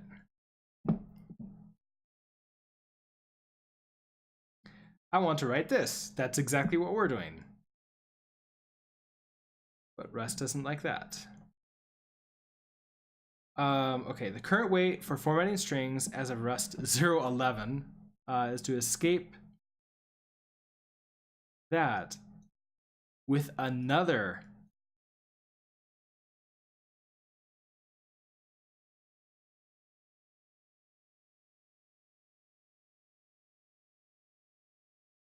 interesting. Let's go take a look at this also. The little characters open and close curly brackets may be included in the string by preceding them with the same character. For example, oh, interesting. Okay, so that's how to do it. So for here, it's just open, open, close, close. It's going to be like that.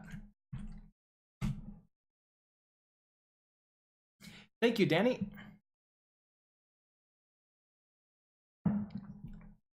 Okay, so we're running on the server. I don't know if I need to restart this. Let's try sample message. Let's see if it reestablished or if it lost. Yeah, it lost this. I need to restart this.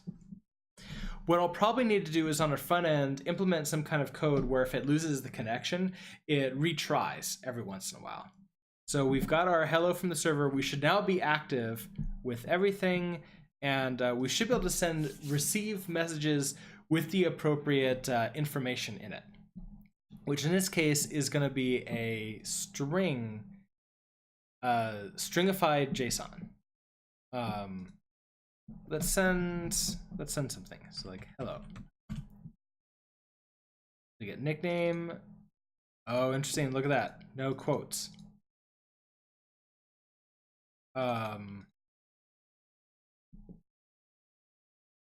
We're gonna need quotes on that.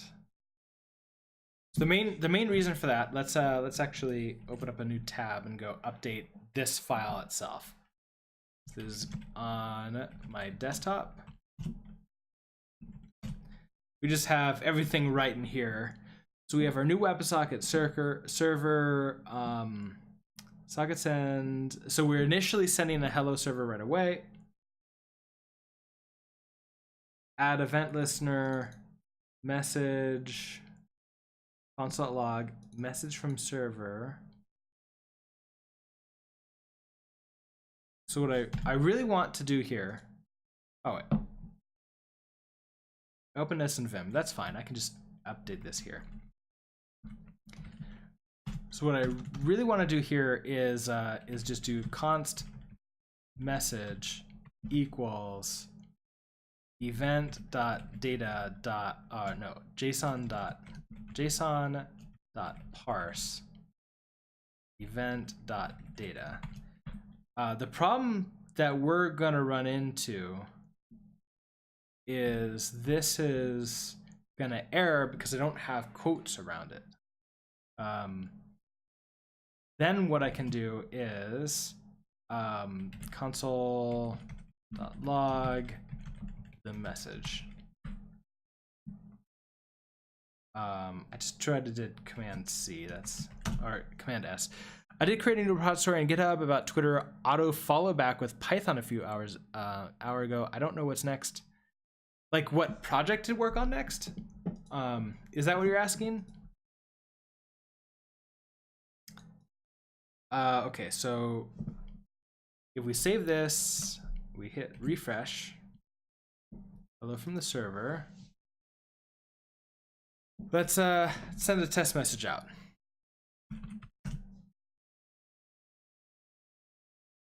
That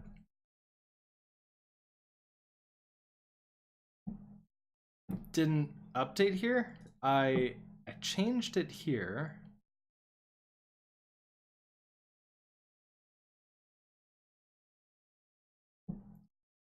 I would have expected that this would have caused a problem. Debugger.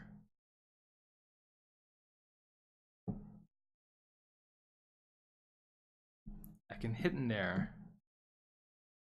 Are we not active anymore? Oh no, okay, so that's the problem. Yes, maybe as a project or maybe just for fun. Well, I think projects can be fun. My recommendation, if you want to end up going into sort of like more graphical desktop-y type apps, make a very simple like Pong game. Sort of learn how to do that. That's it's a super fun project to do. Plus, you can play it at the end.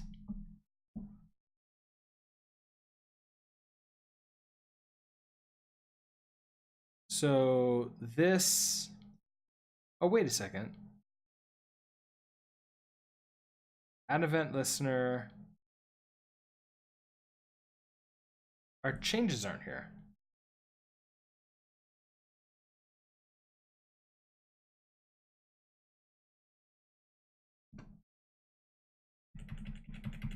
Why can't I get out of insert mode? Uh-oh.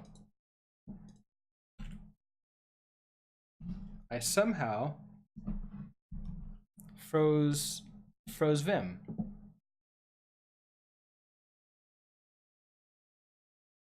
Okay, so that would not, that's not a cool thing to have happen. Let's see, back to the desktop.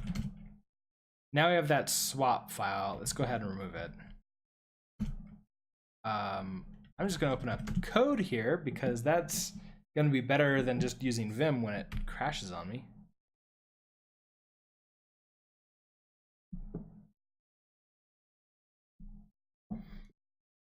Okay, so console log message from the server. Let's just wrap.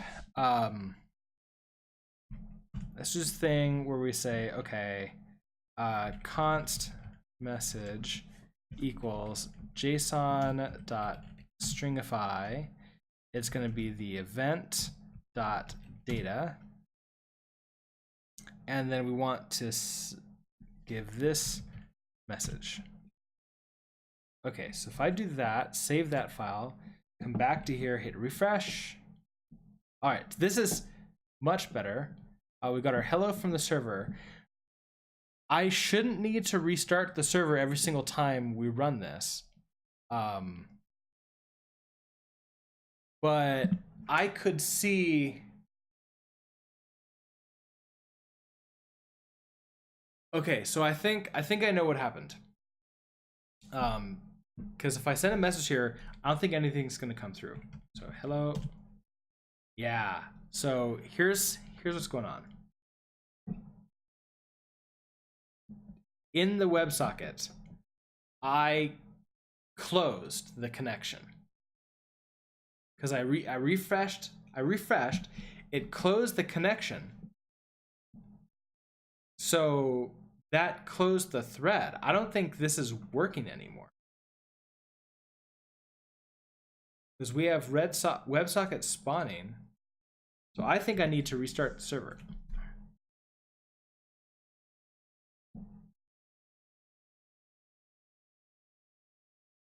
So server got message hello server. Wait, that wasn't this most recent one, right? I did chat. I got hello server. Okay, interesting. So the WebSocket server is still running. So what's not running? Chatbot is not running then. So WebSocket.send this. Sometimes you just need to restart, try again. Yeah, that's not coming through now. So this is not working. WebSocket.send, this format is not doing the thing that I want to do. Let's now, if message contains ping, send pong. Okay, I want to right here do a print line, and we'll just have the message. Want to make sure that we're still, like, this is still working, because this looks like it's not working properly now. And it was not too long ago. We had it working.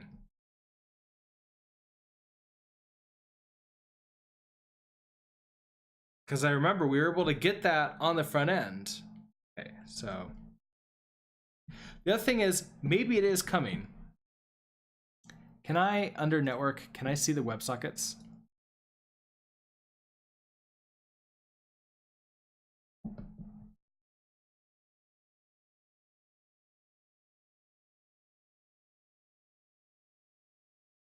Okay, so if I hit refresh,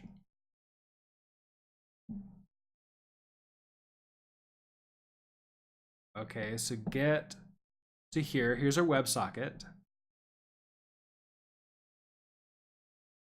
So it's a WebSocket response payload. Can I actually see the responses now?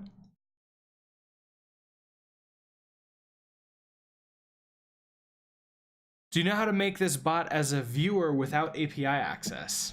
I don't think so. I need API access, like API access to my server, or API access to like Twitch's servers. I guess maybe with socket. Oh, so look at that. Nothing came through here.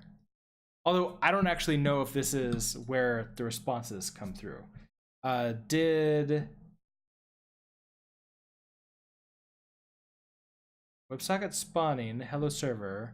Okay, I want to make sure that we're still getting those messages properly. Unknown starter token slash if some let nickname raw message clone. This is chatbot 30. I totally accidentally hit that key. Print line the message that comes in. That's all good.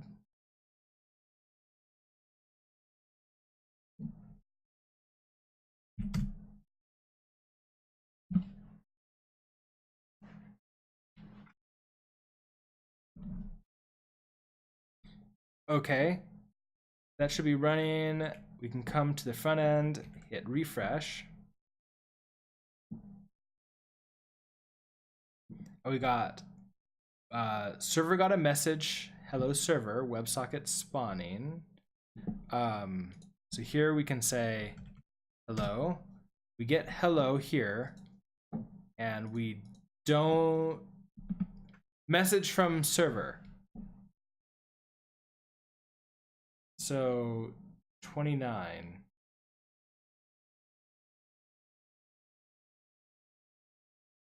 because some people use this, you know, fake viewers. Well, okay, yeah. The idea is that if they can come in and fake the Twitch chat, so basically that would mean that they're coming in with without their username, but Twitch chat doesn't allow you to log in without an OAuth token, and that OAuth token is how they're getting your username. So this is a way for me to like track who is doing what.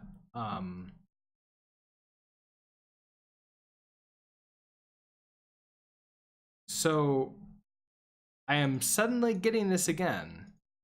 If we look at debug, all is well. I don't know what happened. Oh, I don't want to stringify. I wanted to parse.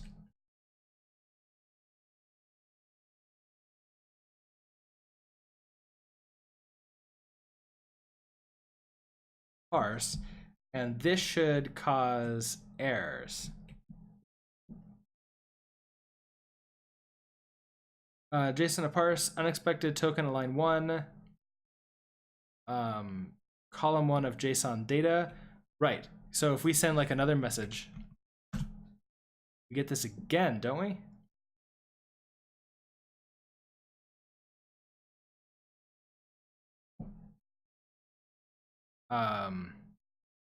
Do we get an error? No, it just crashed completely.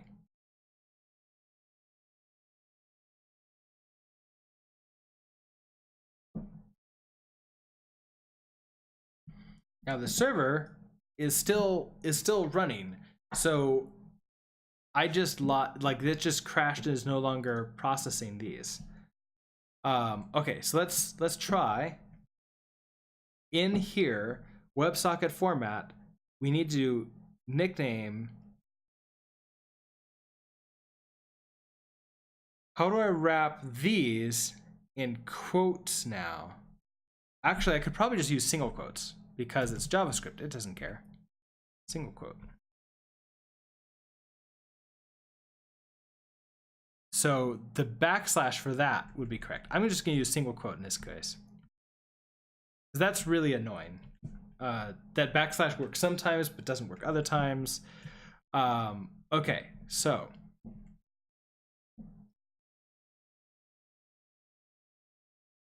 I do have to restart the server.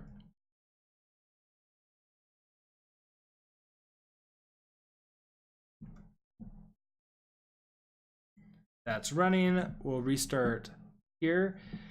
JSON.parse, unexpected character at line 1, column 1 of JSON data.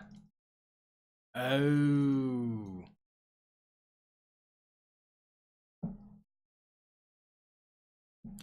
So this didn't work because what I sent back isn't what we wanted to.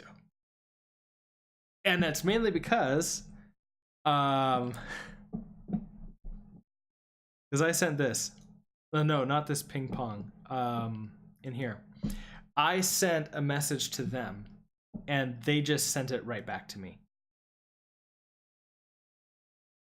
In the WebSocket. Where is that? Self.out.format.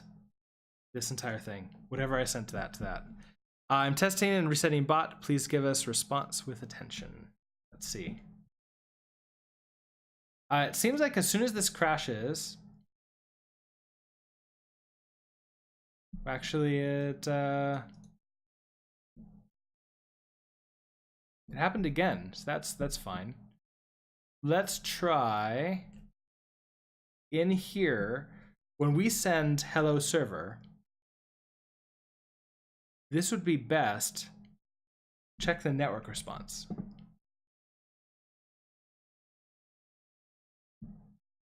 No response payload. I could just do all.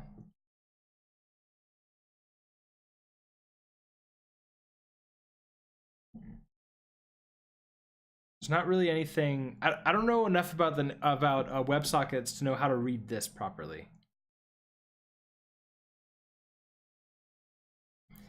is WS not showing up? Cause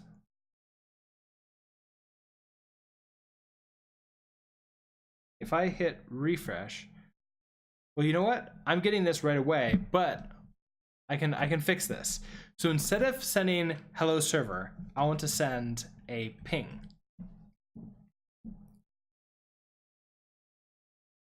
If I send a ping like this, it won't come back to me. In fact, you know what? What I can do is send actual, here it is, JSON dot stringify of an object. So we can say message hello from server. That should be better.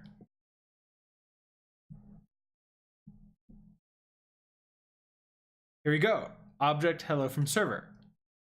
So if I'm sending the appropriate thing, it was the mirror coming back. It was like I was sending it bad data. But we didn't get that.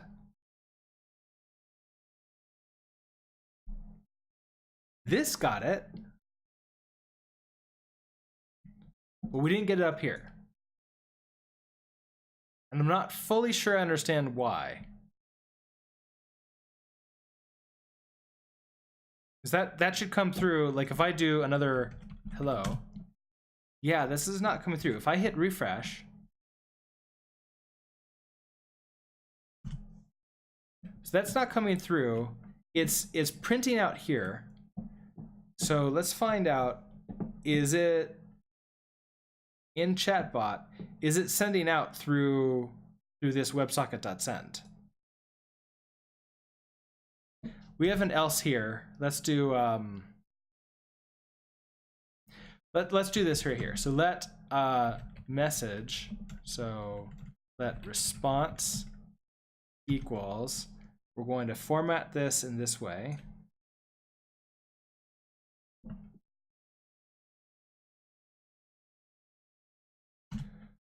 We can now print line sending message to WebSocket response. Will this bot save all chat in the server? No, it will not. So currently I don't have a database attached to it, so it's not going to be sending anything. So send, I now need to send the response.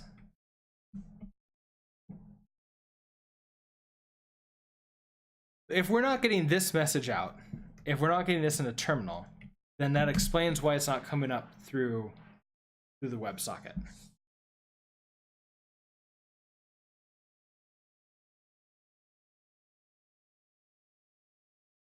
Okay, so we're running. You can refresh here to get the hello from the server. Server got sending message to WebSocket. It's going to be the other. Ooh. Syntax error. Bot is live. JSON to parse expected property name or closing at line 1, column 2 of the JSON data. I want to put a breakpoint right here. Can I refresh with the breakpoint on?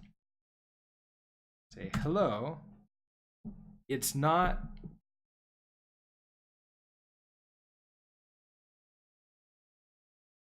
That didn't. Did it pause?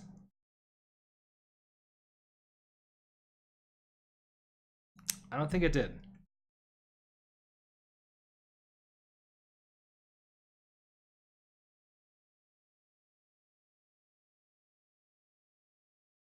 Or maybe it did. I couldn't tell. Let's come back to here. Let's console.log the event.data.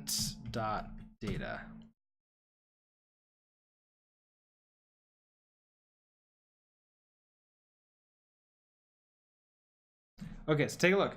Server got message hello from server. So that's fine. Everything is looking good here.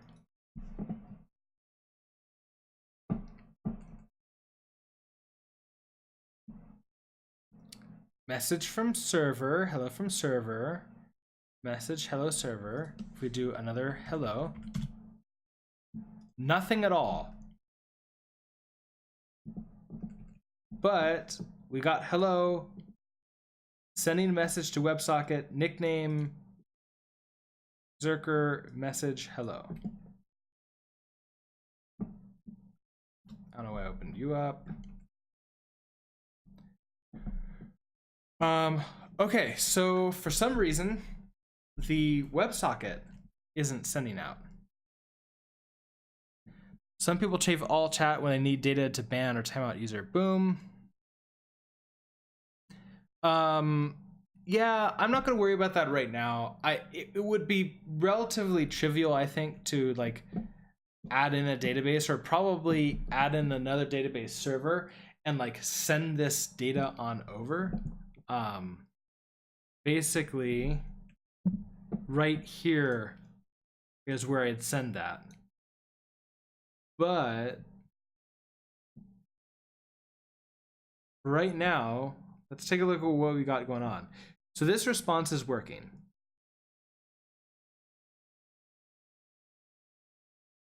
Does the key cause a problem since it's quoted?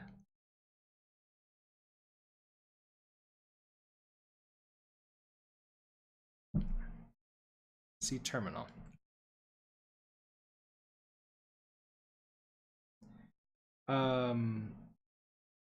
The key isn't quoted here.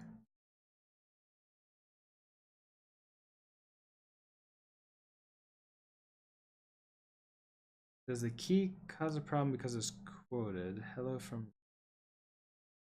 Interesting. Maybe it needs to be quoted and it's not. Server got message. Couple lines above. All right, it's a little bit. This one.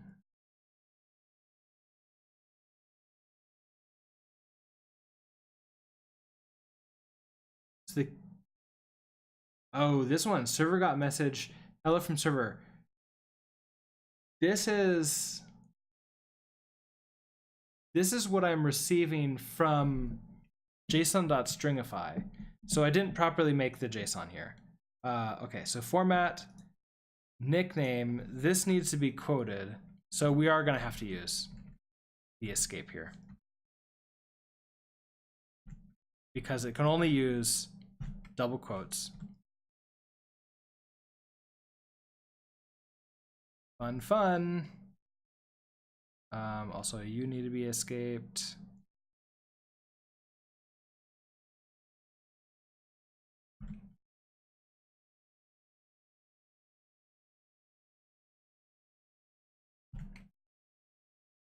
You get escaped. You get escaped. Okay.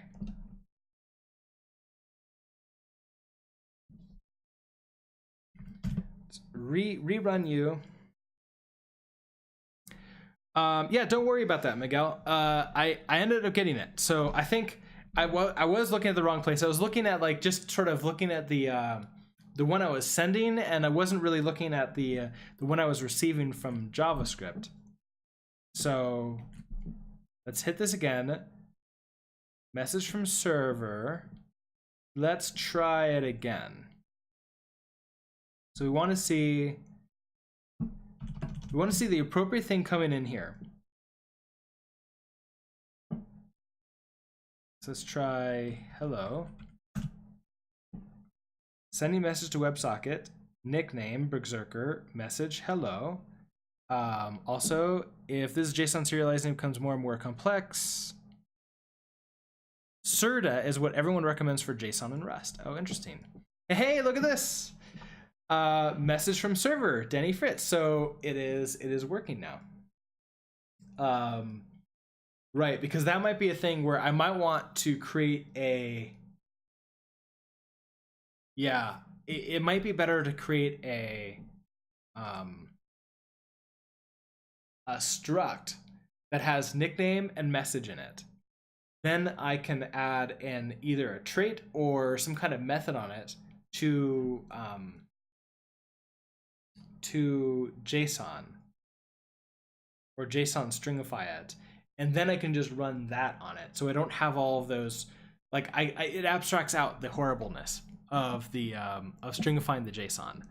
But this appears here, and so what the general idea of what we're going to do, and it's getting up to the 3-hour mark of the stream, so I'm probably gonna stop it before doing like really implementing this for real.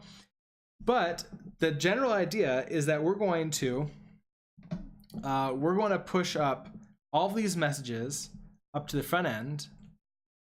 The front end will be a website that's going to be running off of the ActixX server. That's our that basically is an overlay that's going to run over OBS on this Windows machine. So we're going to have to run this this entire thing over there, which that's going to be a little bit interesting. We're going to have to play around with that. So I wonder if I can. Let's start with sending this over. Let's make sure we can compile this for Windows. Also, we're on still IRC Playground. Let's go ahead and update. So IRC server working properly now. I want to merge back in. I don't know how off of here to do that, so I'll just use the command line. So it's git checkout master, git merge. What was it called? Copy IRC playground. We'll git push this up to the server. And then I want to cargo build with a release for Windows. This might take a little bit longer because it's got to build all of these, everything here, with a release target. So it's actually going to go through and make sure that it's as fast as possible.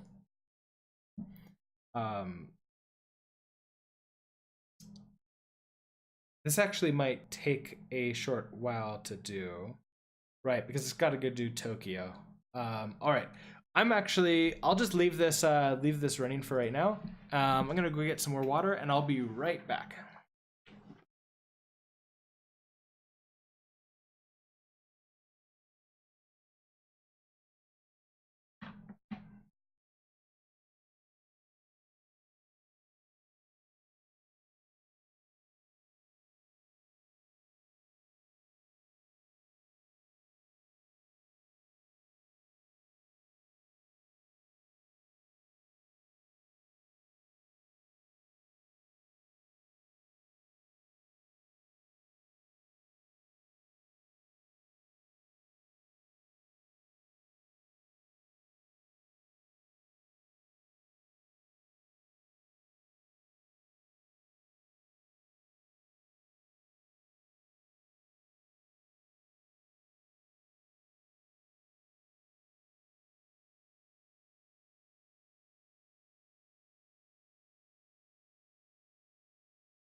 Still compiling.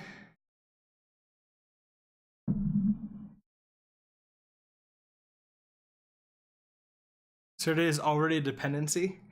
Can I use that in that case? Well, I still have to pull that in there, but it doesn't mean, you know what? I keep on forgetting this every single time.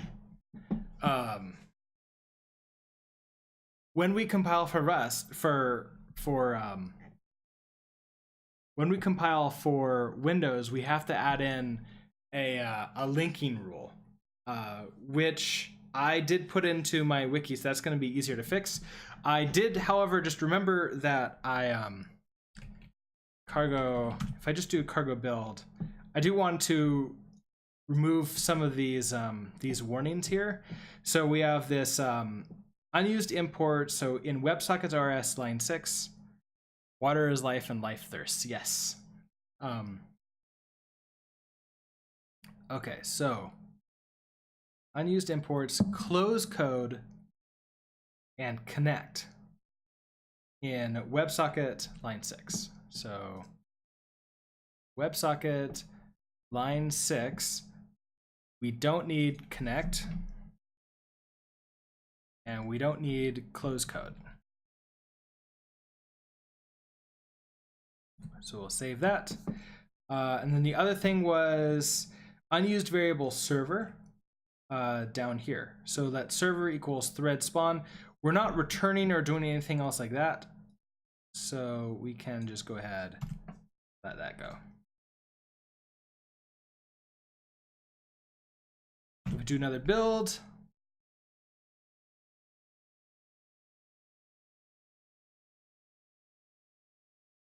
no problems. If we do an npm test, everything should work, except doesn't.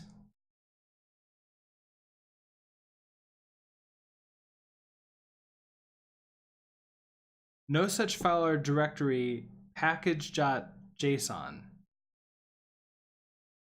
Oh, cargo test. I don't know.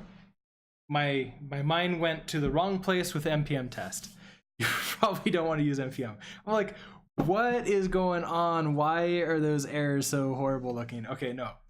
This is, everything's good. Everything's good. I haven't done anything wrong. Okay, so where is our, let's go ahead and load up our GitHub repo and let's go to the wiki. So for those of you who haven't seen this before, this wiki is under my Learning Rust repository. I usually leave a link to it in my videos, but this wiki is available for all of the community to use here. And under here for cargo cross-compiling, config files. So we have to add the file config into a new folder .cargo with these contents. So we need to create a folder named .cargo and put a config file into there.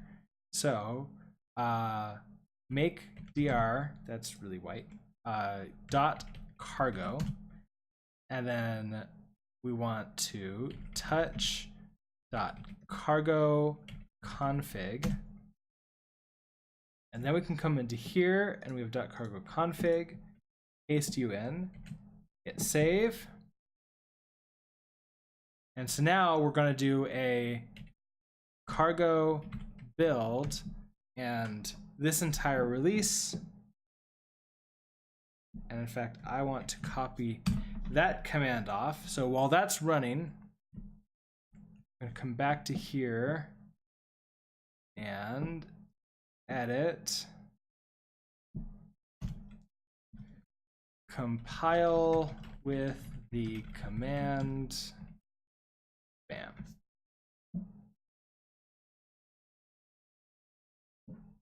So we didn't really find any documentation for well, I guess not documentation. We didn't find any instructions for cross compiling or even compiling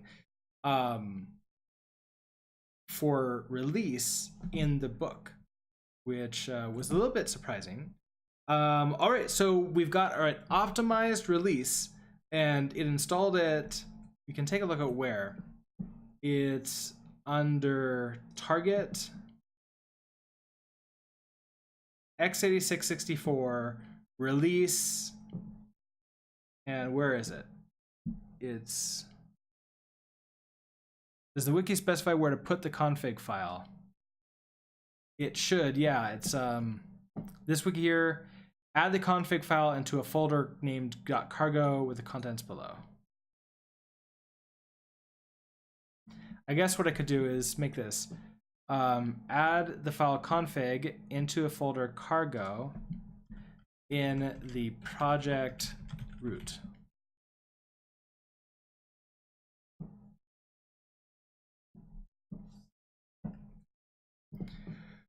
Okay, so what I found the best way to sort of put these up onto GitHub is to not do anything crazy like the first time I did. To sort of like figure out how to send this specifically up there. We're just going to copy this exe into the main section. It is mentioned here, cargo reference, cargo. It doesn't tell you what to put as an example, really.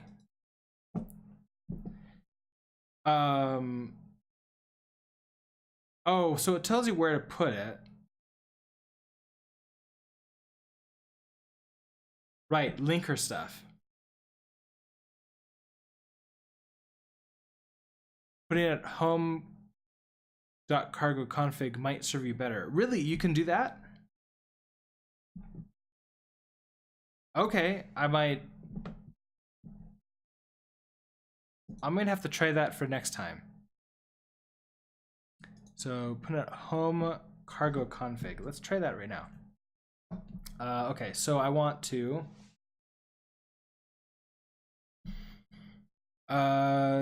is there a .cargo right now? No. Okay, so let's make dir in my home directory a .cargo. Oh, no, I forgot to use a dot. Okay, so if I cd into my home directory .cargo, what's here? A bin, env, and registry. So I can touch config and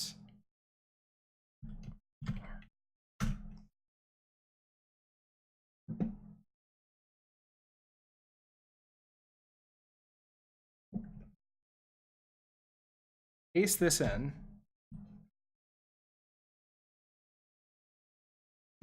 So now we have this config in here. If I cd back to here, if I remove -rf this .cargo and I cargo build again, will it work? Yeah, it just worked. So allegedly, when you try to cross-compile, it'll always use that unless a more local file exists. Well, one way to test that is I can move that .cargo .config to my desktop, and then I can try this cargo.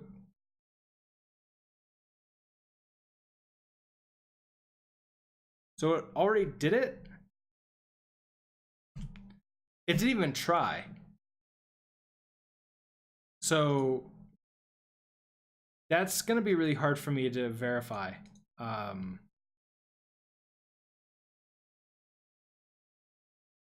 I don't necessarily want to try doing that again right now. All right, let's try this. We're going to copy. Where are we? So copy target x86-64 release the rusty chatbot server.exe to here. So this is now available for us. We'll come up here. We're just adding in. We fixed the errors. So fixed errors and built for release. I'm gonna publish this up. I know, don't delete target, it takes forever. I don't want to, because that sucks. I don't know a good way to test that right now, besides like just building it somewhere else. So I'm gonna leave that on the desktop, and I'm totally gonna remember to put that in next time. Okay, so working, we have that there.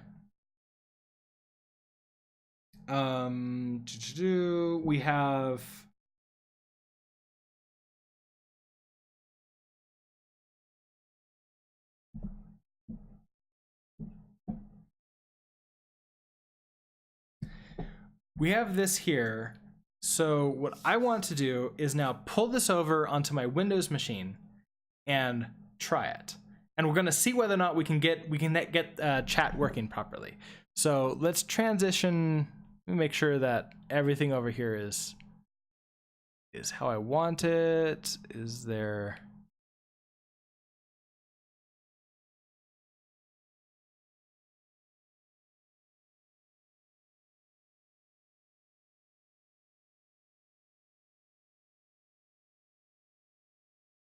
I do have some of these messages. I'm going to delete some of the messages to myself. Actually, you know what? I could put them in a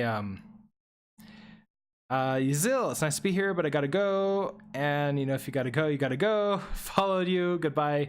Thanks for stopping by. I hope that you have a great rest of your day, and I'll see you next time.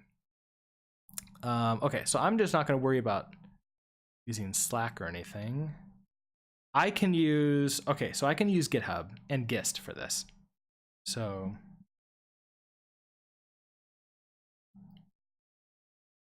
let's come over here. Open up Firefox. I know you're looking at my links. I'm going to come over very shortly. Go to GitHub. All right, that brings me over here. So I'm going to come to OBS and go to Windows Dev Mode and transition. So now you can see me. You can see infinite me. Okay, so here's what we have. We have the rusty chatbot server. Here's this exe. I can clone or download it. Nope, I want to download the zip. I don't think I have anything set up right now. Although I can, I open up a new window here.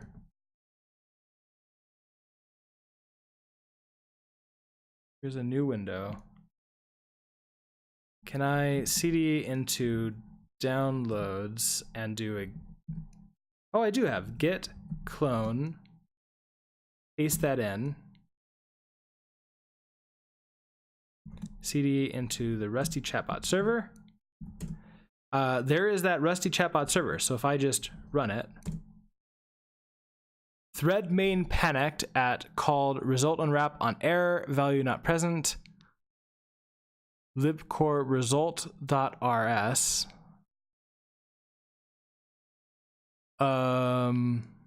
Okay, so that didn't work. We could, how do I run with a backtrace on Windows? Is it, can I just run this?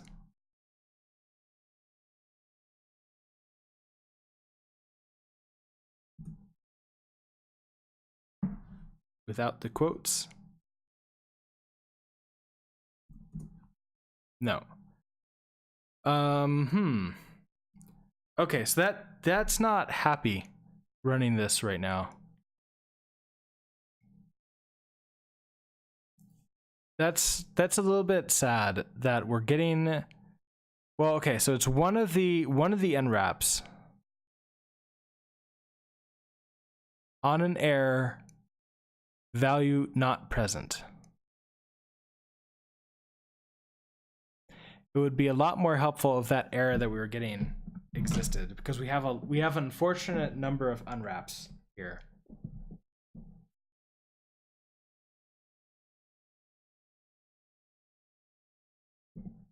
I guess we could take a look through all of the different unwraps that we could possibly get and take a look. So like the TX. Oh, I wonder if it's a thread, right? That had it? No, thread main. So we know it's the main thread. Panicked it called result unwrap.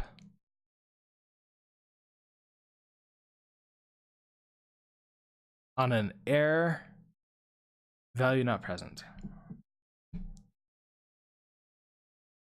I don't think I have a result unwrap, so therefore it's gonna be one of these. We know it's in the main thread, so it's not gonna be a WebSocket, because that's all this stuff is a thread. Of course, unless it's one of these.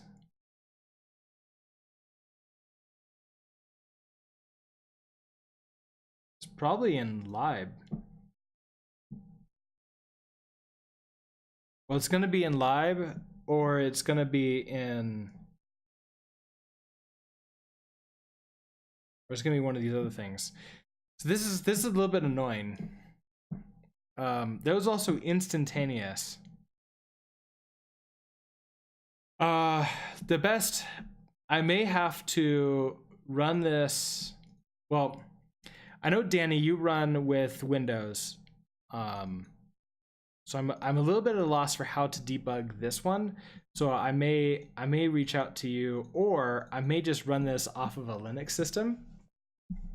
env rust backtrace equals 1. Okay, so let's try that. So $env rust backtrace equals 1. PowerShell is weird, yeah. Okay, so then we want to run this command again. Okay, so thread main panicked backtrace. So unwind, print default hook. Okay, so we're just gonna look for our file. This is all panic. Core rusty chatbot server main.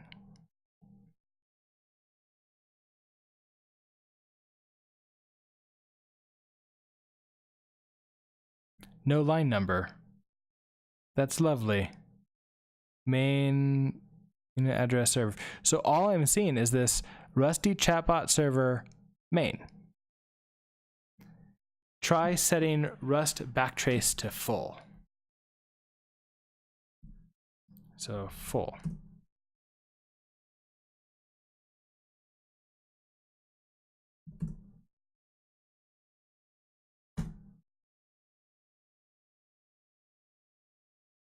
I think that's exactly the same.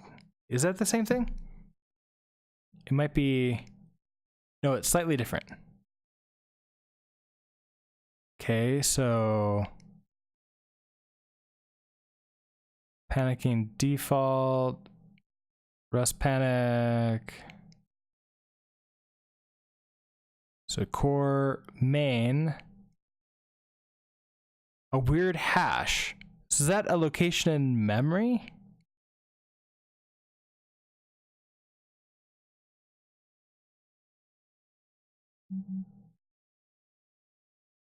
Okay, what happens if I attempt to do a build here, so cargo build, back to Linux, instead of release, I'm just going to do just for target Windows. Oh, it's got to compile everything again. That kind of sucks. Okay, so to do things, we're going to continue next time. Debug compile is faster though, but Tokyo was still a really long compile. Although Tokyo is done already. I guess it's because maybe it's just faster because it's for Windows. I don't know. Okay, so our task we need to get this working on Windows. If we can't get it working on Windows, then we're gonna want to throw it into a Docker container, get that running on Windows, because I do have Docker running on this Windows system, so I can do that. Then I can throw that into, I can put that on our Windows systems. We'll test that. Once we have the backend tested, the next thing will be to go to ActiveX, create another route that's going to be the front end for like just the generic chat sort of like chat overlay that we're going to have, and then it's going to be on to creating the JavaScript to inject each chat message onto the page, the CSS to animate it, sort of fading in, staying for a while, and then fading out, and then the JavaScript to remove it from the page once it's done. So that way they don't just like go down forever. And we also don't want to overwhelm the memory of my system by storing every single message for all time. Once we get that, like once we get the actual chat messages showing, then we're going to be able to go in and do some other cool stuff like a vote system. So, okay, we get to test our config right now. So we now want to copy from our desktop the config file into .cargo config.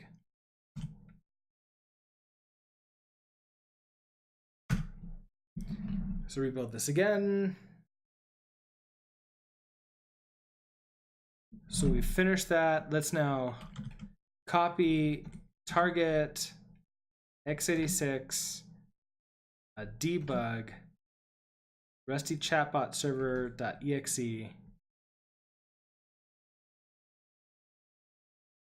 I don't need all those other libraries with it, right? Just this binary should include everything it needs on its own. So there we have only one thing.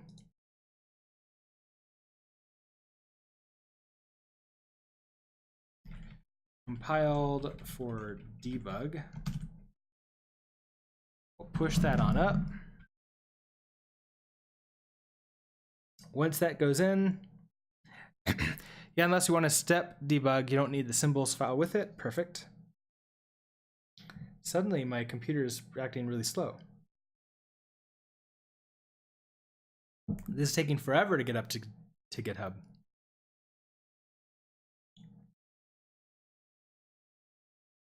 Okay, it's up.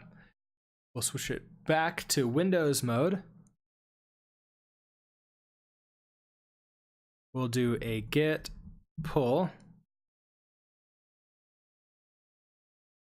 So we just overrode the exe file. So now let's run the rusty chatbot server exe, and we'll get a different panic. Okay, so thread main panicked.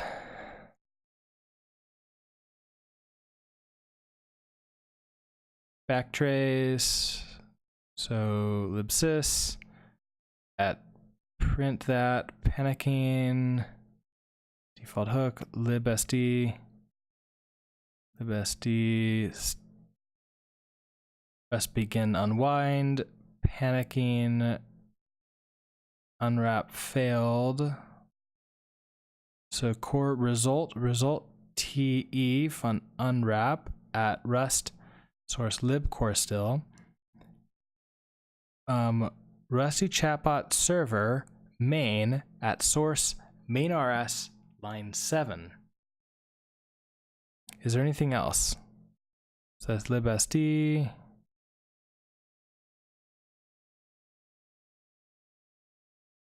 No, nothing else that's helpful. So line 7 of main rs. I have a bad feeling about this. I think that's just gonna be like the app. So main rs line 7. Oh, ha! No, it's the environment variable. That's what it is. I totally forgot that we need the environment variable here.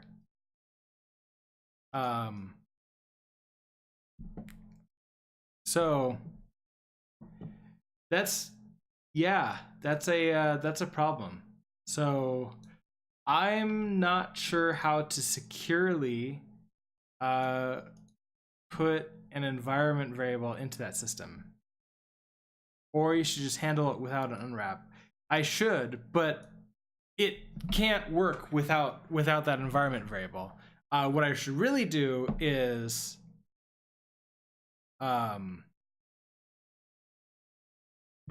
what is the other choice? It's dot expect, and then I can do the message. So the message would be Twitch OAuth token missing, because their message was not good for that. Okay, so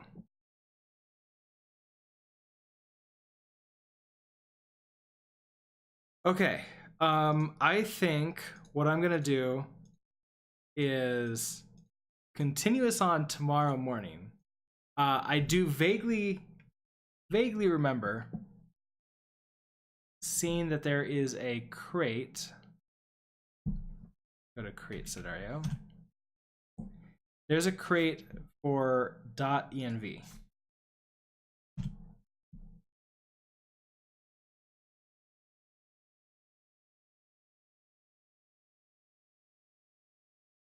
Expect bugs and issues all around. Yay!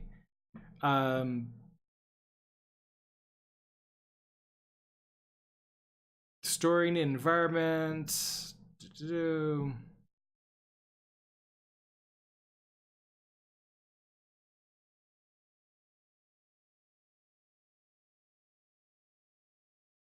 I could try using this, although it is yelling at me about how dangerous it is. Danny, do you like? Is there an easy, good way to set environment variables that won't show up on the screen? Because if there is, I could do that instead.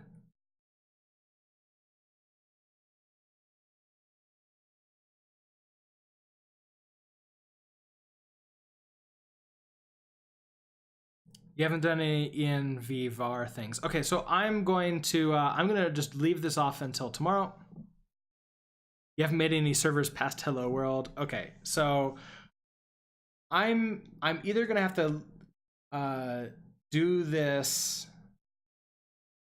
I'm either gonna have to use this with Windows, and we'll have to play around with it tomorrow, or we're gonna go the Docker way. One of those two things, because with Docker we can easily set an image to have that variable and sort of like store that away. We could have a environment variable set up there much easier. Okay, so with that, I think I am going to I'm going to switch away and go have a good rest of my day. It's been 3.5 hours. I sort of have to get my mind back because it's a little bit mushy right now. So let's switch over to that nice ending screen we got. All right, thank you everybody for stopping by and watching. This has been a lot of fun to get this IRC server going so that we can get our Twitch bot. And we're so close to having that. We pretty much have the Twitch bot working. We just need to figure out ways to get it working on the Windows system. And then the next part is going to be the web application of it. So we'll probably have a stream or two of less Rust code and more of web development code. But we'll be continuing on doing all of our server stuff with Rust for the foreseeable future because I really enjoy it. I have the links up right now that's showing where the code can be. I don't have a shorthand link for YouTube yet, but I'll figure out. I'll create one eventually and put that up there. But these archive videos are going up to YouTube, and I'm tweeting out when they do get added to those playlists. And then also for the rest of this week, I'm starting my streams at 7 a.m. Mountain Time. Next week will be different. With that, I don't have anything else, so I'll just leave this the screen running for the next couple minutes, and then I'll see you all tomorrow. Have a great rest of your day.